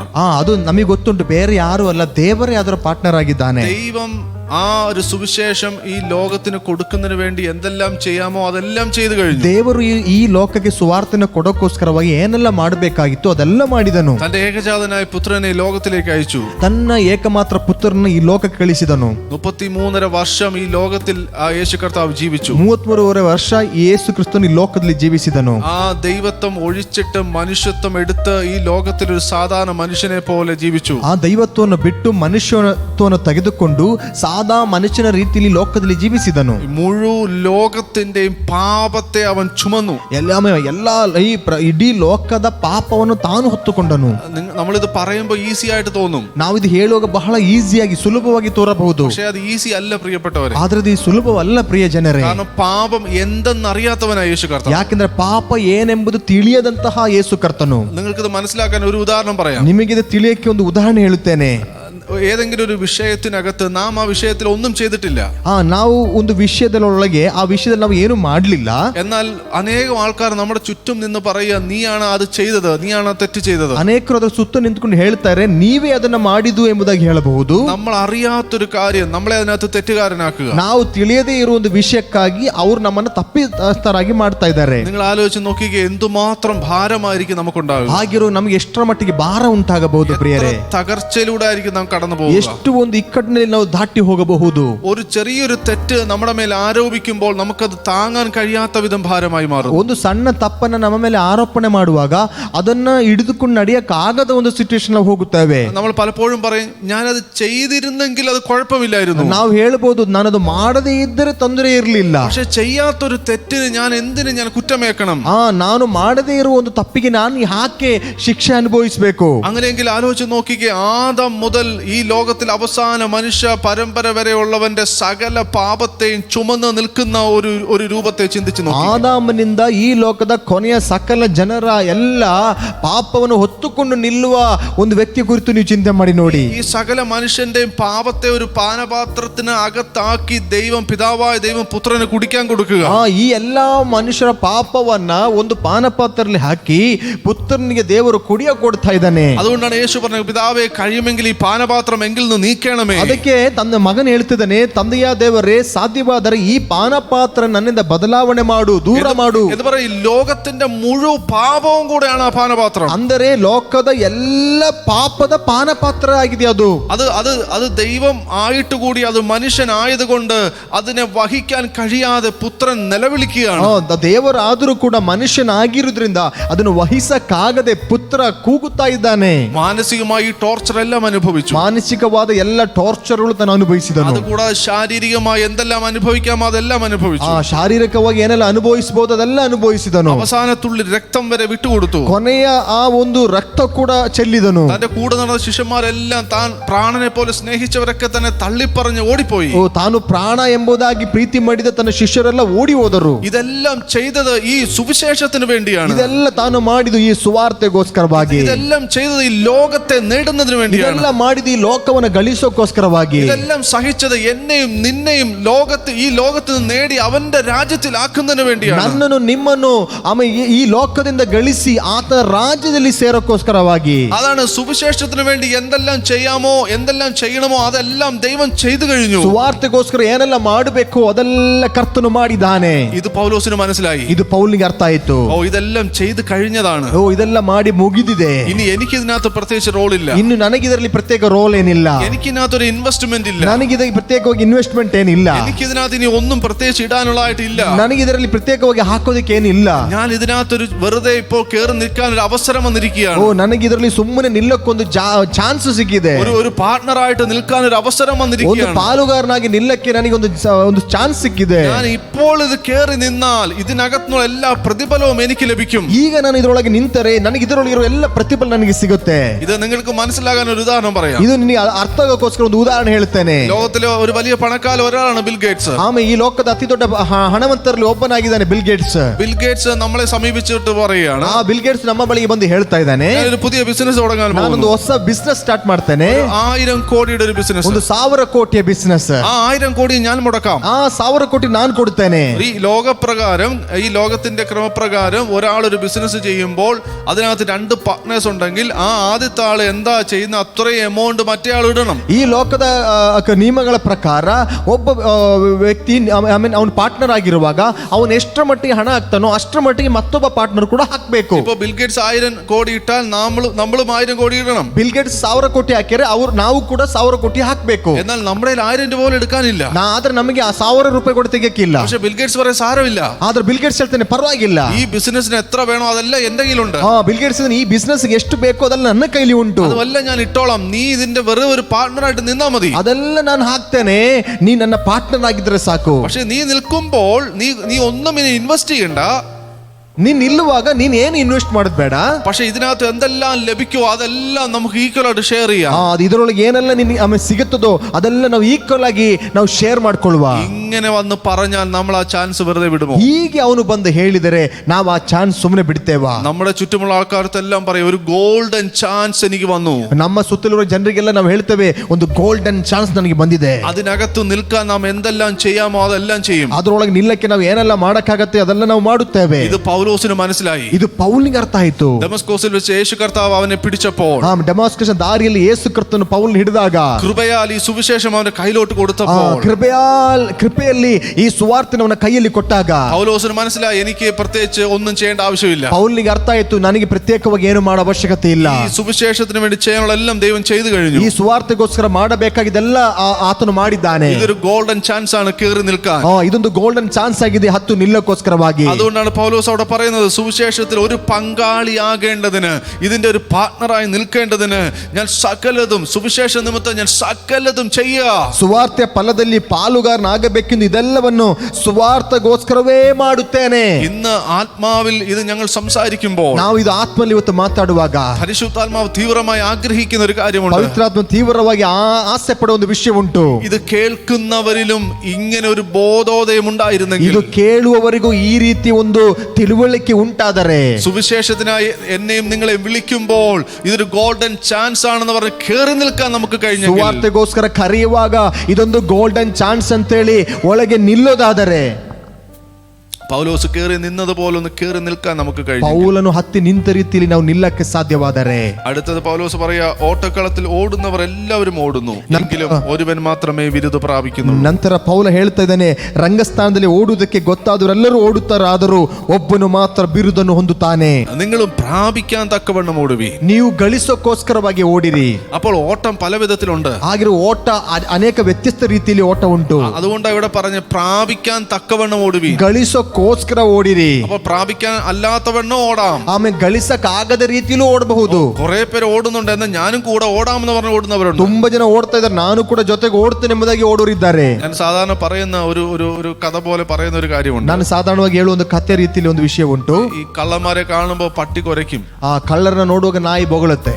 ഈ നായ് കുരയ്ക്കുമ്പോ ആ കുര കേട്ടോണ്ട് ആ ഏരിയയിലുള്ള മറ്റുള്ള നായ്ക്കളെല്ലാം കുരയ്ക്കും. ಆ ನಾಯಿ ಬೊಗಳೋದು ಕೇಳುವಾಗ ಆ ನಾಯಿಯ ಬೊಗಳುವಿಕೆ ಶಬ್ದ ಕೇಳಿ ಆ ಪಕ್ಕದಲ್ಲಿರುವ ಎಲ್ಲಾ ನಾಯಿಗಳು ಬೊಗಳಕ್ಕೆ ಪ್ರಾರಂಭ ಮಾಡುತ್ತೆ. കുറെ നേരം കുരച്ചു കഴിയുമ്പോൾ ഈ പിന്നീട് കേട്ട് കുറച്ച് നായ്ക്കളെല്ലാം കുര നിർത്തും. ತುಂಬೊತ್ತು ಈ ಕೂಗು ಕೇಳಿದ ತಕ್ಷಣ ಇದನ್ನ ಕೇಳಿ ಬೊಗಳಿದ ನಾಯಿಗಳೆಲ್ಲ ಬೊಗಳು ನಿಲ್ಲಿಸುತ್ತೆ. പക്ഷെ ആദ്യം ആ കള്ളനെ കണ്ട ആ നായ ഒരിക്കലും കുര നിർത്തത്തില്ല. ಆದರೆ ಕಳ್ಳನ್ ನೋಡಿ ಬೊಗಳಿದ ನಾಯಿ ಯಾವತ್ತು ಬೊಗಳುವಿಕೆ ನಿಲ್ಲಿಸುವುದಿಲ್ಲ. അവൻ കുരച്ചതിന് ഒരു ഉദ്ദേശമുണ്ട്. ಕಾರಣ ಅವ ಬೊಗಳಿದಕ್ಕೆ ಒಂದು ಉದ್ದೇಶ ಉಂಟು. ആ കള്ളനെ കണ്ടത് കൊണ്ടാ കുരച്ച്. ಆ ಕಳ್ಳನ್ ನೋಡಿದ್ರಿಂದ ಬೊಗಳಿದ್ದಾನೆ. ആ കള്ളനെ പിടിക്കുന്നത് വരെ അത് ಆ കുരച്ചുകൊണ്ടിരിക്കും. ಕಳ್ಳನ ಹಿಡಿಯುವವರೆಗೂ ಅವನು ಬೊಗಳ್ತಾ ಇರ್ತಾನೆ. എന്നാൽ ബാക്കിയുള്ളവർക്കൊന്നും ഒരു നിശ്ചയവും ഇല്ല എന്തിനാ കുരച്ച്. ആ കുറെ ഒരു നായ കുരച്ചു, അതിന്റെ കൂടെ ചേർന്ന് കുരച്ചു. ಆದ್ರೆ ಬಾಕಿ ಇರೋ ನಾಯಿಗಳಿಗೆ ಗೊತ್ತಿಲ್ಲ ಯಾಕೆ ಈ ನಾಯಿ ಬೊಗಳಿದೆ, ಇದು ಬೊಗಳಿದಕ್ಕೆ ಜೊತೆಗೆ ಅದು ಬೊಗಳಿದೆ. യഥാർത്ഥമായി യേശു ക്രിസ്തുവിനെ കണ്ടവന് ഒരു നിശ്ചയമുണ്ട്. ನಿಜವಾಗಿ ಯೇಸು ಕ್ರಿಸ್ತನ ಕಂಡವನಿಗೆ ಒಂದು ನಿಶ್ಚಯ ಉಂಟು. അവൻ പ്രാപിക്കാൻ തക്കവണ്ണം ഓടും. ಅವನು ಗಳಿಸೋಕೋಸ್ಕರವಾಗಿ ಓಡುತ್ತಾನೆ. വചനം പറയാ എല്ലാവരും ഓടുന്നു. ವಾಕ್ಯ ಹೇಳುತ್ತೊಂಡು ಎಲ್ಲರೂ ಓಡ್ತಾ ಇದ್ದಾರೆ. അനേകം ആൾക്കാർ ഓടുന്നു. ಅನೇಕ ಜನ ಓಡ್ತಾ ಇದ್ದಾರೆ. എന്നാൽ അതിനകത്ത് ചിലർ നിശ്ചയം പ്രാപിച്ചോടുന്നവരുണ്ട്. ಆದ್ರೆ ಅದರ ಒಳಗೆ ಕೆಲವರು ನಿಶ್ಚಯವಾಗಿ ಗಳಿಸೋಕೋಸ್ಕರ ಓಡ್ತಾ ಇದ್ದಾರೆ. ഓട്ടക്കാരന്റെ ആ യഥാർത്ഥ ഓട്ടക്കാരന്റെ ലക്ഷണം എന്താണെന്നറിയാം? ಆಮೇಲೆ ನಿಜವಾದ ಓಟಗಾರನ ಲಕ್ಷ್ಯ ಏನು ಗೊತ್ತಾ? അവൻ ഏകാഗ്രതയോടായിരിക്കും നിൽക്കുന്നത്. ಅವನು ಏಕಾಗ್ರತೆಯಿಂದ ನಿಲ್ಲುವನಾಗಿದ್ದಾನೆ. മെയിൻ വലിയ ഓട്ട മത്സരത്തിനകത്തൊക്കെ ഒരാൾ നിന്നുകൊണ്ട് ആ ഗൺ ഷൂട്ട് ചെയ്യുമ്പോഴായിരിക്കും ആ ശബ്ദം കേട്ടായിരിക്കും ഓടുന്നത്. ಆಮೇಲೆ ದೊಡ್ಡ ದೊಡ್ಡ ಓಟ ಅಂಕಣದಲ್ಲಿ ನಾವು ನೋಡಬಹುದು, ಆ ಗನ್ನಿನ ಶಬ್ದವನ್ನ ಮಾಡಿ ನಂತರ ಓಡುವುದು ನೋಡಬಹುದು. ആ ഗണ്ണിന്റെ ശബ്ദം കേൾക്കുന്നതിന് മുമ്പ് കാഞ്ചു വലിക്കുന്ന ഒരു ശബ്ദമുണ്ട്. ആ ചെറിയൊരു ശബ്ദം. ആ ശബ്ദം കേൾക്കുമ്പോഴേ അവർ ഓടാൻ ചാടാൻ തയ്യാറായിരിക്കും. ಆ ಓಟಕ್ಕೆ ರೆಡಿಯಾಗಿ ನಿಂತಿರುವ ಸ್ಥಳದಲ್ಲಿ ಗನ್ ಹಿಡ್ಕೊಂಡು ನಿಂತಿರುವನು ಆ ಗನ್ನನ್ನ ಶಬ್ದ ಶೂಟ್ ಮಾಡೋ ಶಬ್ದವನ್ನ ಕೇಳೋಕ್ಕೋಸ್ಕರವಾಗಿ ಅದನ್ನ ಕೇಳಿ ಓಡೋ ಜನರಿದ್ದಾರೆ. ആയിരക്കണക്കിന് ആൾക്കാർ ചുറ്റും ഈ ഓട്ടം കാണാൻ നിൽക്കുന്നുണ്ടായിരിക്കും. ಸಾವಿರ ಗಟ್ಟಲೆ ಜನ ಈ ಓಟವನ್ನು ನೋಡಕ್ಕೆ ಸುತ್ತಲೂ ನಿಂತಿರಬಹುದು. അവരെല്ലാം ഒരുപക്ഷെ ആ ഓടുന്നവനെ അവനെ താഴ്ത്തി ഇകഴ്ത്തി സംസാരിക്കുന്നുണ്ടായിരിക്കും. ಅವರೆಲ್ಲ ಅನೇಕರು ಆಮೇಲೆ ಇವನನ್ನ ಹೀಯಾಳಿಸಿ ಆಮೇಲೆ ಇವನನ್ನು ಬೀಳುವ ರೀತಿಯಲ್ಲೂ ಕೂಡ ಆಮೇಲೆ ಹೇಳ್ತಾ ಇರಬಹುದು. ആ മനുഷ്യന്റെ ഒരുപാട് കുറ്റങ്ങൾ സംസാരിച്ചു ಆ കൊണ്ടിരിക്കുന്നു. ಓಡುವಕ್ಕಿರುವಂತ ಮನುಷ್ಯನ ತುಂಬಾ ತಪ್ಪುಗಳನ್ನು ಕೂಡ ಹೇಳ್ತಾ ಇರಬಹುದು. അപ്പോൾ തന്നെ അതിനകത്ത് ചിലർ ഈ മനുഷ്യനെ പ്രശംസിച്ച് സംസാരിക്കുന്നുണ്ട്. ಇನ್ನು ಕೆಲವರು ಈ ಮನುಷ್ಯನನ್ನ ಪ್ರಶಂಸೆ ಮಾಡಿ ಹೊಗಳುತ್ತಾನೂ ಇರಬಹುದು. എന്നാൽ പ്രാപിക്കാൻ തക്കവണ്ണം ഓടാൻ നിൽക്കുന്നവന്റെ ലക്ഷണം, ಆದರೆ ಗಳಿಸಬೇಕೆಂಬುದಾಗಿ ನಿಂತು ಓಡಕ್ಕಿರುವ ವ್ಯಕ್ತಿಯ ಕುರಿತು ഈ ചുറ്റുപാടുമുള്ള ആൾക്കാർ എന്തു പറയുന്നു എന്നത് അവന്റെ ചെവിക്കകത്ത് വീഴത്തില്ല. ಈ ಸುತ್ತಲಿರುವ ವ್ಯಕ್ತಿಗಳು ಏನು ಹೇಳುತ್ತಾರೆ ಎಂಬುದು ಅವನ ಕಿವಿಗೆ ಬೀಳುವುದಿಲ್ಲ. അവന്റെ ചെവിയിൽ വീഴുന്ന ഒറ്റ ശബ്ദമേ ഉള്ളൂ, അത് ഗണ്ണ കാഞ്ചു വലിക്കുന്ന ശബ്ദമാണ്. ಅವನ ಕಿವಿಲಿ ಬೀಳುವ ಒಂದೇ ಒಂದು ಶಬ್ದ, ಆ ಗನ್ನನ್ನ ಶೂಟ್ ಮಾಡುವಂತದ್ದು ಶಬ್ದ. പ്രിയപ്പെട്ടവരെ, നാം ഒരു ഓട്ടക്കളത്തിലാണ്. ಪ್ರಿಯ ಜನರೇ, ನಾವೊಂದು ಓಟದ ಅಂಕಣದಲ್ಲಿದ್ದೇವೆ. നമുക്കൊരു ലക്ഷ്യമുണ്ട്. ನಮಗೊಂದು ಗುರಿ ಉಂಟು. നമ്മുടെ ഈ ഓട്ടത്തിന് ഒരു ഉദ്ദേശമുണ്ട്. ನಮ್ಮ ಈ ಓಟಕ್ಕೊಂದು ಉದ್ದೇಶ ಉಂಟು. ആ നിത്യ ജീവനെ നോക്കി, യേശു കർത്താവിനെ നോക്കിയാണ് നാം ഓടുന്നത്. ಆ ನಿತ್ಯ ಜೀವದ ಯೇಸು ಕ್ರಿಸ್ತನ ನೋಡಿ ನಾವು ಓಡ್ತಾ ಇದ್ದೇವೆ. ഈ ഓടിക്കൊണ്ടിരിക്കുമ്പോൾ അനേക ശബ്ദങ്ങൾ നമ്മുടെ ചെവിയിൽ വന്ന് വീഴാം. ಓಡುತ್ತಿರುವಾಗ ಅನೇಕ ಶಬ್ದಗಳು ನಮ್ಮ ಕಿವಿಯಲ್ಲಿ ಬೀಳಬಹುದು. നമ്മുടെ കുറ്റങ്ങളെ പറയുന്ന, ನಮ್ಮ ತಪ್ಪುಗಳು ಹೇಳುವಂತಹ, നമ്മുടെ ഉള്ളതും ഇല്ലാത്തതുമായ അനേക കാര്യങ്ങൾ പറയുന്ന അനേകർ നമ്മുടെ ചുറ്റുമുണ്ടാകാം. ನಮ್ಮ ಇದ್ದದ್ದು ಇಲ್ಲದಿರುವ ಅನೇಕ ತಪ್ಪುಗಳನ್ನ ಹೇಳುವರು ಅನೇಕರು ನಮ್ಮ ಸುತ್ತಲಿರಬಹುದು. നമ്മളെ പ്രശംസിക്കുന്നവരുണ്ടാകാം. ನಮ್ಮನ್ನ ಪ್ರಶಂಸೆ ಮಾಡೋರು ಇರಬಹುದು. എന്നാൽ ഇത് നമ്മൾ കേൾക്കാൻ നിന്നാൽ നമ്മുടെ ഓട്ടത്തിന്റെ വേഗത കുറയും. ಇದು ನಾವು ಕೇಳುತ್ತಾ ಇದ್ರೆ ನಮ್ಮ ಓಟದ ವೇಗ ಕಡಿಮೆ ಆಗುತ್ತೆ. ഓട്ടത്തിന്റെ വേഗത വർദ്ധിക്കണമെങ്കിൽ നമ്മുടെ ചുറ്റുമുള്ളത് ഒന്നും നമുക്ക് കേൾക്കാൻ നിൽക്കരുത്. ಓಟದ ವೇಗ ವರ್ಧನೆ ಆಗಬೇಕಾದರೆ ಸುತ್ತಲಿರುವುದು ಯಾವುದು ನಾವು ಕೇಳಬಾರದು. നമ്മുടെ ഈ ചെവി ഈ ലോകത്തിന്റെ ശബ്ദത്തിന്, ലോകത്തിന്റെ ഇമ്പത്തിന് കൊടുക്കരുത്. ಆಮೇಲೆ ನಮ್ಮ ಈ ಕಿವಿ ಲೋಕದ ಶಬ್ದಕ್ಕೆ, ಅದರ ಇಂಪಿಗೆ ನಾವು ಕೊಡಬಾರದು. പ്രാപിക്കാൻ തക്കവണ്ണം ഓടുവി, ಗಳಿಸೋಕೋಸ್ಕರವಾಗಿ ಓಡ್ರಿ, നിശ്ചയത്തോടെ ഓടുവി, ನಿಶ್ಚಯವಾಗಿ ಓಡ್ರಿ. ഓട്ടക്കാരുടെ മറ്റൊരു ലക്ഷണമാണ് അവർ ഇട്ടിരിക്കുന്ന ഡ്രസ്സ്. നിങ്ങൾ നോക്കിയാൽ മതി, വെയിറ്റ്ലെസ് ആയിട്ട് ഡ്രസ് ആയിരിക്കും. ಓಡುವನ ಇನ್ನೊಂದು ಲಕ್ಷಣ ಏನೆಂದರೆ ಅವನು ಹಾಕಿರೋ ಬಟ್ಟೆ ನೋಡಿರಿ. അവന്റെ ബാക്കിൽ ഒരു വലിയ ബാഗും വലിയ ലഗേജും ഒന്നും കാണത്തില്ല. ಅವನು ಓಡುವವನ ಬ್ಯಾಕ್ ಸೈಡ್ ಬೆನ್ನಿನ ಮೇಲೆ ದೊಡ್ಡ ಬ್ಯಾಗ್ ಏನು ಇರುವುದಿಲ್ಲ. ഇന്ന് ഓട്ടക്കളത്തിൽ പലരും തോറ്റു പോകുന്നതിന്റെ കാരണം, ಇವತ್ತು ಓಟ ಅಂಕಣದಲ್ಲಿ ಅನೇಕರು ಸೋಲೋಕೆ ಕಾರಣ ಏನು ಗೊತ್ತಾ? നമ്മുടെയൊക്കെ ബാക്കിൽ ഒരു വലിയ ബാഗ് കാണും. ನಮ್ಮೆಲ್ಲರ ಬೆನ್ನಿನ ಮೇಲೆ ದೊಡ್ಡ ಒಂದು ಬ್ಯಾಗ್ ಇರುತ್ತೆ. അതിനകത്ത് വർഷങ്ങളുടെ പഴക്കമുള്ള പകയും പിണക്കങ്ങളും ദേഷ്യങ്ങളും കാണും. ಅನೇಕ ವರ್ಷಗಳಿಂದ ಗಳಿಸಲ್ಪಟ್ಟಂತಹ ಪಾಪವು, ಆಮೇಲೆ ಸಿಟ್ಟು, ಕೋಪ ಎಲ್ಲ ಇದ್ರೊಳಗಿರುತ್ತೆ. ഇതെല്ലാം വെച്ചുകൊണ്ടാണ് നമ്മൾ ഓടുന്നത്. ಇದೆಲ್ಲ ಇಟ್ಟುಕೊಂಡು ಓಡ್ತಾ ಇದ್ದೇವೆ. ಇದ್ದೇವೆ. അതുകൊണ്ട് നമ്മുടെ ഓട്ടത്തിന്റെ വേഗത കുറയും. ಇದರಿಂದಲೇ ನಮ್ಮ ಓಟದ ವೇಗ ಕಡಿಮೆ ಆಗುತ್ತೆ. നമുക്ക് പ്രാപിക്കാൻ പറ്റത്തില്ല, ನಮಗೆ ಗಳಿಸಕ್ಕಾಗೋದಿಲ್ಲ. അതുകൊണ്ട് ആ നമ്മളെ പുറകോട്ട് വലിക്കുന്നതിനെല്ലാം എടുത്തെറിയുക. ಅದರಿಂದ ಹಿಂದಕ್ಕೆ ನಮ್ಮನ್ನ ಎಳೆಯುವಂತಹ ಭಾರವನ್ನೆಲ್ಲ ತೆಗೆದು ಬಿಸಾಡಿ പഴയതെല്ലാം മറക്കുക, ಹಳೆದನ್ನೆಲ್ಲ ಮರೆತು ಬಿಡಿ. പുതിയ ഒന്നിലേക്ക് നോക്കിക്കൊണ്ട് ഒരു ലക്ഷ്യത്തിലേക്ക് നോക്കിക്കൊണ്ട് ഓടുക. ಹೊಸದ ಒಂದು ಲಕ್ಷ್ಯ, ಒಂದು ಗುರಿಯನ್ನು ನೋಡಿಕೊಂಡು ನೀವು ಓಡ್ರಿ. വെയിറ്റ്ലെസ് ആയിട്ടുള്ള ഒരു ഡ്രസ് ആയിരിക്കും നാം ഇടേണ്ടത്. ಆಮೇಲೆ ವೆಯ್ಟ್ಲೆಸ್ ಆಗಿರೋ ಒಂದು ಬಟ್ಟೆ ಹಾಕೊಂಡು ನಾವು ಇರಬೇಕು. ആ ഡ്രസ് ഇട്ടാൽ ശരീരം പോലും അറിയത്തില്ല ഡ്രസ് ഇട്ടിട്ടുണ്ടെന്ന്. ಆ ಬಟ್ಟೆ ಹಾಕಿದ್ರೆ ಶರೀರ ಕೂಡ ಗೊತ್ತಾಗೋದಿಲ್ಲ ಅಂತ ಒಂದು ಬಟ್ಟೆ ಹಾಕಿದ್ದೇವೆ ಎಂಬುದು. അത്ര വെയിറ്റ്ലെസ് ಆയിരിക്കണം നമ്മൾ. ಅಷ್ಟು ವೆಯ್ಟ್ಲೆಸ್ ಆಗಿರ್ಬೇಕು ನಾವು. നമ്മുടെ മൈൻഡിനകത്ത് ഒന്നും ഉണ്ടാകാൻ പാടില്ല. ನಮ್ಮ ಮೈಂಡ್ ಒಳಗೆ ಬೇರೆ ಯಾವುದು ಇರಬಾರದು. ആരോടുള്ള ദേഷ്യം നമ്മുടെ അകത്ത് ഉണ്ടാകാൻ പാടില്ല. ಯಾರ ಮೇಲಿರೋ ಸಿಟ್ಟು ನಮಗೆ ಇರಬಾರದು. ആരോടും ഒരു വൈരാഗ്യമോ ഒരു പകയോ പിണക്കമോ ഒന്നും നിരാശകളോ ആങ്ഷ്യസോ നാളെക്കുറിച്ച് ചിന്തകളോ ഇതൊന്നും നമ്മുടെ അകത്തുണ്ടാകാൻ പാടില്ല. ಯಾರ ಮೇಲೆ ವೈರಾಗ್ಯವೋ ಕೋಪವೋ ನಿರಾಶೆಯೋ ನಾಳೆ ಕುರಿತ ಚಿಂತೆಗಳು ಇದು ಯಾವುದು ನಮ್ಮಲ್ಲಿ ಇರಬಾರದು. അതുകൊണ്ട് യേശു കർത്താവ് പറഞ്ഞേ, നിങ്ങളൊരു ഓട്ടക്കളത്തിലാണ്, നിങ്ങൾ ഓടേണ്ടവരാ, നിങ്ങളുടെ ലഗേജ് എനിക്ക് താ, ഞാൻ ചുമന്നോളാം. ಅದಕ್ಕೆ ಯೇಸು ಕರ್ತನು ಹೇಳಿದ್ರು, ನೀವು ಓಟ ಅಂಕಣದಲ್ಲಿದ್ದೀರಿ, ಓಡಕ್ಕಿರೋರಾಗಿದ್ದೀರಿ, ಅದರಿಂದ ನಿಮ್ಮ ಭಾರಗಳನ್ನು ನನಗೆ ಕೊಟ್ಟು ಬಿಡ್ರಿ, ನಾನು ಹೊರ್ತೇನೆ. പ്രാപിക്കാൻ തക്കവണ്ണം ഓടുവീൻ. ಆಮೇಲೆ ಗಳಿಸಕ್ಕೆ ತಕ್ಕಂತೆ ಓಡ್ರಿ. 25ാമത്തെ വാക്യം പറയുന്നു, അംഗം പൊരുതുന്നവനൊക്കെയും സകലത്തിലും വർജനമാചരിക്കുന്നു. ಅಲ್ಲಿ 25ನೇ ವಾಕ್ಯ ಹೇಳ್ತಾ ಉಂಟು, ಅದರಲ್ಲಿ ಹೋರಾಡೋರೆಲ್ಲರೂ ಎಲ್ಲಾ ವಿಷಯಗಳಲ್ಲಿ ಮಿತವಾಗಿರುತ್ತಾರೆ. അതോ അവർ വാടുന്ന കിരീടവും നാമോ വാടാത്തതും പ്രാപിക്കേണ്ടതിന് തന്നെ. ಅವರು ಬಾಡಿ ಹೋಗ ಜಯಮಾಲಿಕೆನ ಹೊಂದುವುದಕ್ಕೆ ಸಾಧನೆ ಮಾಡುತ್ತಾರೆ, ನಾವಾದರೂ ಬಾಡಿ ಹೋಗದ ಜಯಮಾಲಿಕೆನ ಹೊಂದುವುದಕ್ಕೆ ಸಾಧನೆ ಮಾಡುವವರಾಗಿದ್ದೇವೆ. അംഗം പൊരുതുന്നവൻ എന്നൊക്കെ പറഞ്ഞാൽ ചിലപ്പോൾ മനസ്സിലാവത്തില്ല. ಆಮೇಲೆ ಹೋರಾಟ ಮಾಡುವವನು ಎಂಬುದಾಗಿ ಹೇಳಿದ್ರೆ ನಿಮಗೆ ಅರ್ಥ ಆಗುವುದಿಲ್ಲ. സിമ്പിൾ ആയിട്ട് പറഞ്ഞാൽ ഒരു ഒളിമ്പിക്സിൽ പങ്കെടുക്കുന്ന ഒരാൾ, ಆ ಸಿಂಪಲ್ ಆಗಿ ಹೇಳಿದ್ರೆ ಒಂದು ಒಲಿಂಪಿಕ್ಸ್ ಅಲ್ಲಿ ನೆಲೆಗೊಂಡ ವ್ಯಕ್ತಿ, ആ ഒരു വ്യക്തി ഒരു 100 മീറ്റർ ഓട്ടത്തിൽ പങ്കെടുക്കണമെങ്കിൽ ഒരാഴ്ച മുമ്പല്ല പ്രാക്ടീസ് തുടങ്ങുന്നത്. ಆ ವ್ಯಕ್ತಿ ಆ ಒಂದು 100 ಮೀಟರ್ ಅಲ್ಲಿ ಆಮೇಲೆ ಓಡ್ಬೇಕೆಂಬುದಾಗಿ ಚಿಂತೆ ಮಾಡಿ ಬಂದರೆ ಅವನು ಒಂದು ವಾರ ಹಿಂದೆ ಅಲ್ಲ ಪ್ರಾಕ್ಟೀಸ್ ಮಾಡೋದು. അവരൊരു 4 വർഷമായിട്ട് അതിന്റെ പിറകെ ആയിരിക്കും. ಒಂದು 4 ವರ್ಷದಿಂದ ಅದರ ಹಿಂದೆ ಕಷ್ಟಪಡ್ತಾನೆ. അത്രയും നാളായിട്ട് പലതും അവർ ഉപേക്ഷിച്ചുകൊണ്ടായിരിക്കും നിൽക്കുന്നത്. ಅಷ್ಟು ದಿನಗಳು ಅವನು ಎಲ್ಲವನ್ನ ಬೇಡದನ್ನೆಲ್ಲ ಬಿಟ್ಟಾಕಿ ಅವನ ಅದರ ಹಿಂದೆ ಹೋಗಿರ್ತಾನೆ. ശരീരത്തിന് വെയിറ്റ് വെക്കുന്നതെല്ലാം അവർ ഉപേക്ഷിക്കും. ಶರೀರಕ್ಕೆ ವೆಯ್ಟ್ ಮಾಡೋದನ್ನೆಲ್ಲ ಬಿಟ್ಟಾಕ್ತಾನೆ. മധുരങ്ങളെല്ലാം അവർ ഉപേക്ഷിക്കും. ಆಮೇಲೆ ಸ್ವೀಟ್ ಎಲ್ಲ ಬಿಟ್ಟಾಕ್ತಾನೆ. പകലത്തെ ഉറക്കങ്ങൾ അവർ ഉപേക്ഷിക്കും. ಹಗಲು ನಿದ್ರೆ ಮಾಡೋದೆಲ್ಲ ಬಿಟ್ಟಾಕ್ತಾನೆ. രാവിലെയും വൈകിട്ടും എല്ലാം അവർ വളരെ ഭയങ്കരമായ ട്രെയിനിങ്ങിൽ അവർ ഏർപ്പെടും. ರಾತ್ರಿ ಹಗಲೆಲ್ಲ ಬಹಳ ಟ್ರೈನಿಂಗ್ ಅಲ್ಲಿ ಅವರು ನೆಲೆಗೊಳ್ಳುತ್ತಾರೆ. അവർക്ക് സന്തോഷം കൊടുക്കുന്ന സുഖം കൊടുക്കുന്ന കാര്യങ്ങളെല്ലാം അവർ ഉപേക്ഷിക്കും. ಅವರಿಗೆ ಸಂತೋಷ ಸುಖ ಸಿಗುವ ವಿಷಯಗಳೆಲ್ಲ ಬದಿಗಿಡುತ್ತಾರೆ. ഇതെല്ലാം എന്തിനു വേണ്ടിയാ? ಇದೆಲ್ಲ ಯಾತಕ್ಕೋಸ್ಕರ? വാടുന്ന ഒരു കിരീടം പ്രാപിക്കാൻ, ಬಾಡದೇ ಇರುವ ಒಂದು ಕಿರೀಟವನ್ನು ಗಳಿಸಕ್ಕೆ. ഫെയ്ഡായി പോകുന്ന അല്ലെങ്കിൽ എന്നേക്കും ഒരു പ്രശസ്തി നിലനിൽക്കാത്തൊരു കിരീടം പ്രാപിക്കാൻ വേണ്ടി അവർ ഈ അത്യധ്വാനം എല്ലാം ചെയ്യുന്നത്. ಬಾಡಿ ಹೋಗುವಂತಹ ಒಂದು ಕಿರೀಟ ಅಥವಾ ಫೇಡ್ ಆಗುವ ಒಂದು ಕಿರೀಟವನ್ನು ಗಳಿಸೋಕ್ಕೋಸ್ಕರವಾಗಿ ಅವರು ಇಂತೆಲ್ಲ ಕಾರ್ಯವನ್ನು ಮಾಡ್ತಾರೆ. അതിനു വേണ്ടി അവർ ഇത്രയും ചെയ്യുന്നുണ്ടെങ്കിൽ, ಅವರು ಅದಕ್ಕೋಸ್ಕರ ಅವರು ಇಷ್ಟೆಲ್ಲ ಕಷ್ಟಪಡ್ತಾ ಇದ್ದಾರೆ. അതിനു വേണ്ടി അവർ ഇത്രയും സുഖങ്ങൾ ഉപേക്ഷിക്കുന്നെങ്കിൽ, ಅದಕ್ಕೋಸ್ಕರ ಇಷ್ಟು ಸುಖಗಳನ್ನು ಅವರು ಬಿಡ್ತಾ ಇದ್ದಾರೆ. വാടാത്തൊരു കിരീടം പ്രാപിക്കാൻ ഓട്ടക്കളത്തിലായിരിക്കുന്ന നാം എന്തെല്ലാം ഉപേക്ഷിക്കണം? ಬಾಡದೇ ಇರುವ ಒಂದು ಕಿರೀಟಕ್ಕಾಗಿ ನಾವು ಓಟ ಅಂಕಣದಲ್ಲಿ ಓಡುವವರಾಗಿರುವಾಗ ನಾವು ಏನೆಲ್ಲ ಬಿಡಬೇಕು? എന്തുകൊണ്ടാണ് നമ്മുടെ ഓട്ടം സക്സസ് ആകാത്തത്? ಯಾಕೆ ನಮ್ಮ ಓಟವು ಸಕ್ಸಸ್ ಆಗ್ತಿಲ್ಲ? എന്തൊക്കെയോ കാര്യങ്ങൾ നമ്മൾ ഇങ്ങനെ സൂക്ഷിച്ചു വെച്ചിരിക്കുക. ಏನೆಲ್ಲೋ ವಿಷಯಗಳು ನಾವು ಹೀಗೆ ಬಹಳ ಗುಟ್ಟಾಗಿಟ್ಟಿದ್ದೇವೆ. അനേക കാര്യങ്ങൾ വചനം നമ്മളോട് സംസാരിച്ചിട്ട് ഉപേക്ഷിക്കാൻ കഴിയാത്ത അനേകർ നമ്മൾ വെച്ചുകൊണ്ടിരിക്കുന്നു. ವಾಕ್ಯ ಕೇಳಿಯೂ ನಮಗೆ ಬಿಟ್ಟಾಕದ ಅನೇಕ ವಿಷಯಗಳು ನಾವು ಇಟ್ಟಿದ್ದೇವೆ. ദേവദാസന്മാർ പറഞ്ഞിട്ടും വിടാൻ കഴിയാത്ത അനേക വിഷയങ്ങൾ ഇന്നും നമ്മുടെ കയ്യിലുണ്ട്. ದೇವದಾಸರು ಹೇಳಿದ್ರು ಕೂಡ ಬಿಡಕ್ಕಾಗದಂತ ಅನೇಕ ವಿಷಯಗಳು ನಮ್ಮಲ್ಲಿ ಉಂಟು. പലതും നമുക്കറിയാം, ഇത് വിടേണ്ടതാണെന്ന് അറിയാം. എന്നാൽ പോലും ഒരു അല്പ നേരത്തെ സുഖത്തിന് വേണ്ടി, സന്തോഷത്തിന് വേണ്ടി നമ്മൾ അതിനെ വിടാതെ വെച്ചുകൊണ്ടിരിക്കുക. ನಮಗೆ ಗೊತ್ತುಂಟು ಇದು ಬಿಡಬೇಕೆಂಬುದು, ಆದರೆ ಅಲ್ಪ ಸಮಯದ ಸುಖಕ್ಕೋಸ್ಕರವಾಗಿ ಅದನ್ನು ಬಿಡದೆ ನಾವು ಹಿಡ್ಕೊಂಡಿದ್ದೇವೆ. ഇത് ഈ നൈമിഷികമായത് വിട്ടാൽ എന്നേക്കും നിലനിൽക്കുന്ന നിത്യതയുടെ ഒരു ജീവകിരീടം പ്രാപിക്കാൻ നമുക്കിടയായി. ಶಾಶ್ವತವಲ್ಲದ ಇದನ್ನೆಲ್ಲ ನಾವು ಬಿಟ್ಟರೆ ಶಾಶ್ವತವಾದ ನಿತ್ಯ ಬಾಡದ ಕಿರೀಟ ನಮಗೆ ಲಭಿಸುತ್ತದೆ. ആകയാൽ പൗലോസ് പറയാ, ഞാൻ നിശ്ചയമില്ലാത്തവണ്ണം അല്ല ഓടുന്നത്. ಅದಕ್ಕೆ ಪೌಲಲ್ಲಿ ಹೇಳ್ತಿದ್ದಾನೆ, ನಾನು ನಿಶ್ಚಯವಿಲ್ಲದೆ ಓಡುತ್ತಾ ಇಲ್ಲ.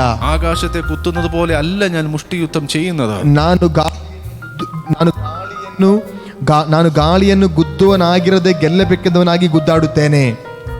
എന്നോട് ഞങ്ങളിപ്പോൾ ഈ പറയുന്നത് കേൾക്കുന്നവരോടുള്ള ചോദ്യം പരിശുദ്ധാത്മ ചോദിക്കുന്നത്, എങ്ങനെയാണ് നിങ്ങൾ ഓടുന്നത്? ಆಮೇಲೆ ನಾವು ಇಲ್ಲಿ ಹೇಳುವಾಗ ಕೇಳುವ ಜನರಿಗೆ ಹೇಳ್ತಾ ಇದ್ದೇವೆ ನೀವು ಹೇಗೆ ಓಡ್ತಾ ಇದ್ದೀರಿ? നിങ്ങളുടെ ഓട്ടത്തിനൊരു നിശ്ചയമുണ്ടോ? ನಿಮ್ಮ ಓಟಕ್ಕೊಂದು ನಿಶ್ಚಯ ಉಂಟಾ? നിങ്ങളുടെ ഓട്ടത്തിനൊരു ലക്ഷ്യമുണ്ടോ? ನಿಮ್ಮ ಓಟಕ್ಕೊಂದು ಗುರಿ ಉಂಟಾ? അങ്ങനെ ഉണ്ടെങ്കിൽ ഈ പറയുന്നത് പോലെ ആയിരിക്കും ഓട്ടക്കളത്തിൽ നിൽക്കുന്നത്. ಹಾಗೆ ಇದ್ದರೆ ನೀವು ಹೇಳೋ ರೀತಿಯಲ್ಲಿ ನೀವು ಓಟಾಂಗಣ ನಿಲ್ಲುತ್ತೀರಿ. 2023 ആ തരത്തിൽ ഓട്ടക്കളത്തിൽ നിൽക്കാൻ സാധിച്ചില്ലെങ്കിൽ ഇപ്പോൾ ഈ വചനത്തിന് മുമ്പിൽ ഒരു തീരുമാനം എടുക്കുക. 2023 ನೀವು ಈ ರೀತಿ ಓಟಾಂಗಣ ನಿಲ್ಲಕ್ಕೆ ಆಗದೇ ಇದ್ದರೆ ಈಗ ಈ ವಾಕ್ಯ ಕೇಳುವಾಗ ಒಂದು ತೀರ್ಮಾನಕ್ಕೆ ಬನ್ನಿರಿ. 2024 നിങ്ങൾ എൻ്റർ ആകുമ്പോൾ ഇത് പറഞ്ഞതുപോലെ ഓട്ടക്കളത്തിൽ ഇതുപോലെ ഒരു നിശ്ചയമുള്ളവരായി ഓടാൻ നിൽക്കുക. 2024 ಇಲ್ಲಿ ನಾವು ಕೇಳಿದ ಪ್ರಕಾರ ವಾಕ್ಯ ಹೇಳಿದ ಪ್ರಕಾರ ಓಡಕ್ಕೆ ನೀವು ನಿಶ್ಚಯವಾಗಿ ಒಂದು ತೀರ್ಮಾನಕ್ಕೆ ಬನ್ನಿ. അവസാന വാക്യത്തിൽ പൗലോസ് പറയുന്നു, മറ്റുള്ളവരോട് പ്രസംഗിച്ച ശേഷം ഞാൻ തന്നെ കൊള്ളരുതാത്തവനായി പോകാതിരിക്കേണ്ടതിന് എൻ്റെ ശരീരത്തെ ഞാൻ ട്രെയിൻ ചെയ്ത് അടിമയാക്കി വെക്കുക അത്രേ ചെയ്യുന്നത്. 27ನೇ ವಾಕ್ಯ ಹೇಳ್ತು, ಇತರನ್ನು ಹೋರಾಟ ಕರೆದ ಮೇಲೆ ನಾನೇ ಅಯೋಗ್ಯ ನೆನೆಸಿಕೊಂಡೇನೋ ಎಂಬ ಭಯದಿಂದ ನನ್ನ ಮೈಯನ್ನು ಜಜ್ಜಿ ಸ್ವಾಧೀನಪಡಿಸಿಕೊಳ್ಳುತ್ತೇನೆ. മറ്റുള്ളവരോട് പ്രസംഗിക്കാൻ എളുപ്പമാണ്. ಮತ್ತೊಬ್ಬರ ಮುಂದೆ ಪ್ರಸಂಗ ಮಾಡಕ್ಕೆ ಬಹಳ ಈಸಿ. വചനം പ്രസംഗിക്കാൻ എളുപ്പമാണ്.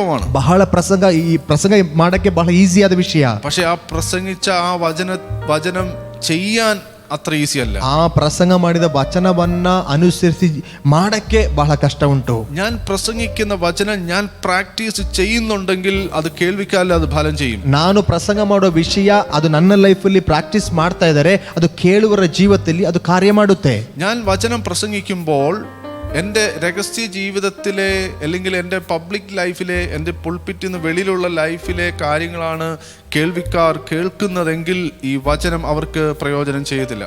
ನಾನಿಲ್ಲಿ ಪುಲ್ಪಿಟ್ಟಲ್ಲಿ ಪ್ರಸಂಗ ಮಾಡುತ್ತಿರುವಾಗ ಈ ಪುಲ್ಪಿಟ್ನ ಹೊರಗಿರೋ ವಿಷಯವೇ ಜನರ ಕಿವಿಗೆ ಬರ್ತಾ ಇದ್ರೆ ನಾನಿಲ್ಲಿ ಎಷ್ಟೇ ಪ್ರಸಂಗ ಮಾಡಿದ್ರು ಪ್ರಯೋಜನವಾಗುವುದಿಲ್ಲ. അതുകൊണ്ടാണ് പൗലോസ് പറയുന്നത്, ഞാൻ എൻ്റെ ശരീരത്തെ ഓരോ അവയവങ്ങളെയും, എൻ്റെ കണ്ണിനെ, എൻ്റെ ചെവിയെ, എൻ്റെ നാവിനെ, എൻ്റെ കൈ കാലുകൾ എല്ലാത്തിനെയും ഞാൻ ട്രെയിൻ ചെയ്യുന്നു, എൻ്റെ അടിമയാക്കി വെക്കുന്നു. ಅದಕ್ಕೆ ಪೌಲ ಹೇಳ್ತಾ ಇದ್ದಾನೆ, ನನ್ನ ಪ್ರಸಂಗದಲ್ಲಿ ನನ್ನ ಕೈಯಾಗಲಿ ಕಾಲಾಗಲಿ ಕಣ್ಣಾಗಲಿ ಕಿವಿಯಾಗಲಿ ಶರೀರವಾಗಲಿ ಇದನ್ನೆಲ್ಲ ಜಜ್ಜಿ ನಾನು ಟ್ರೈನ್ಡ್ ಮಾಡ್ತಾ ಇದ್ದೇನೆ.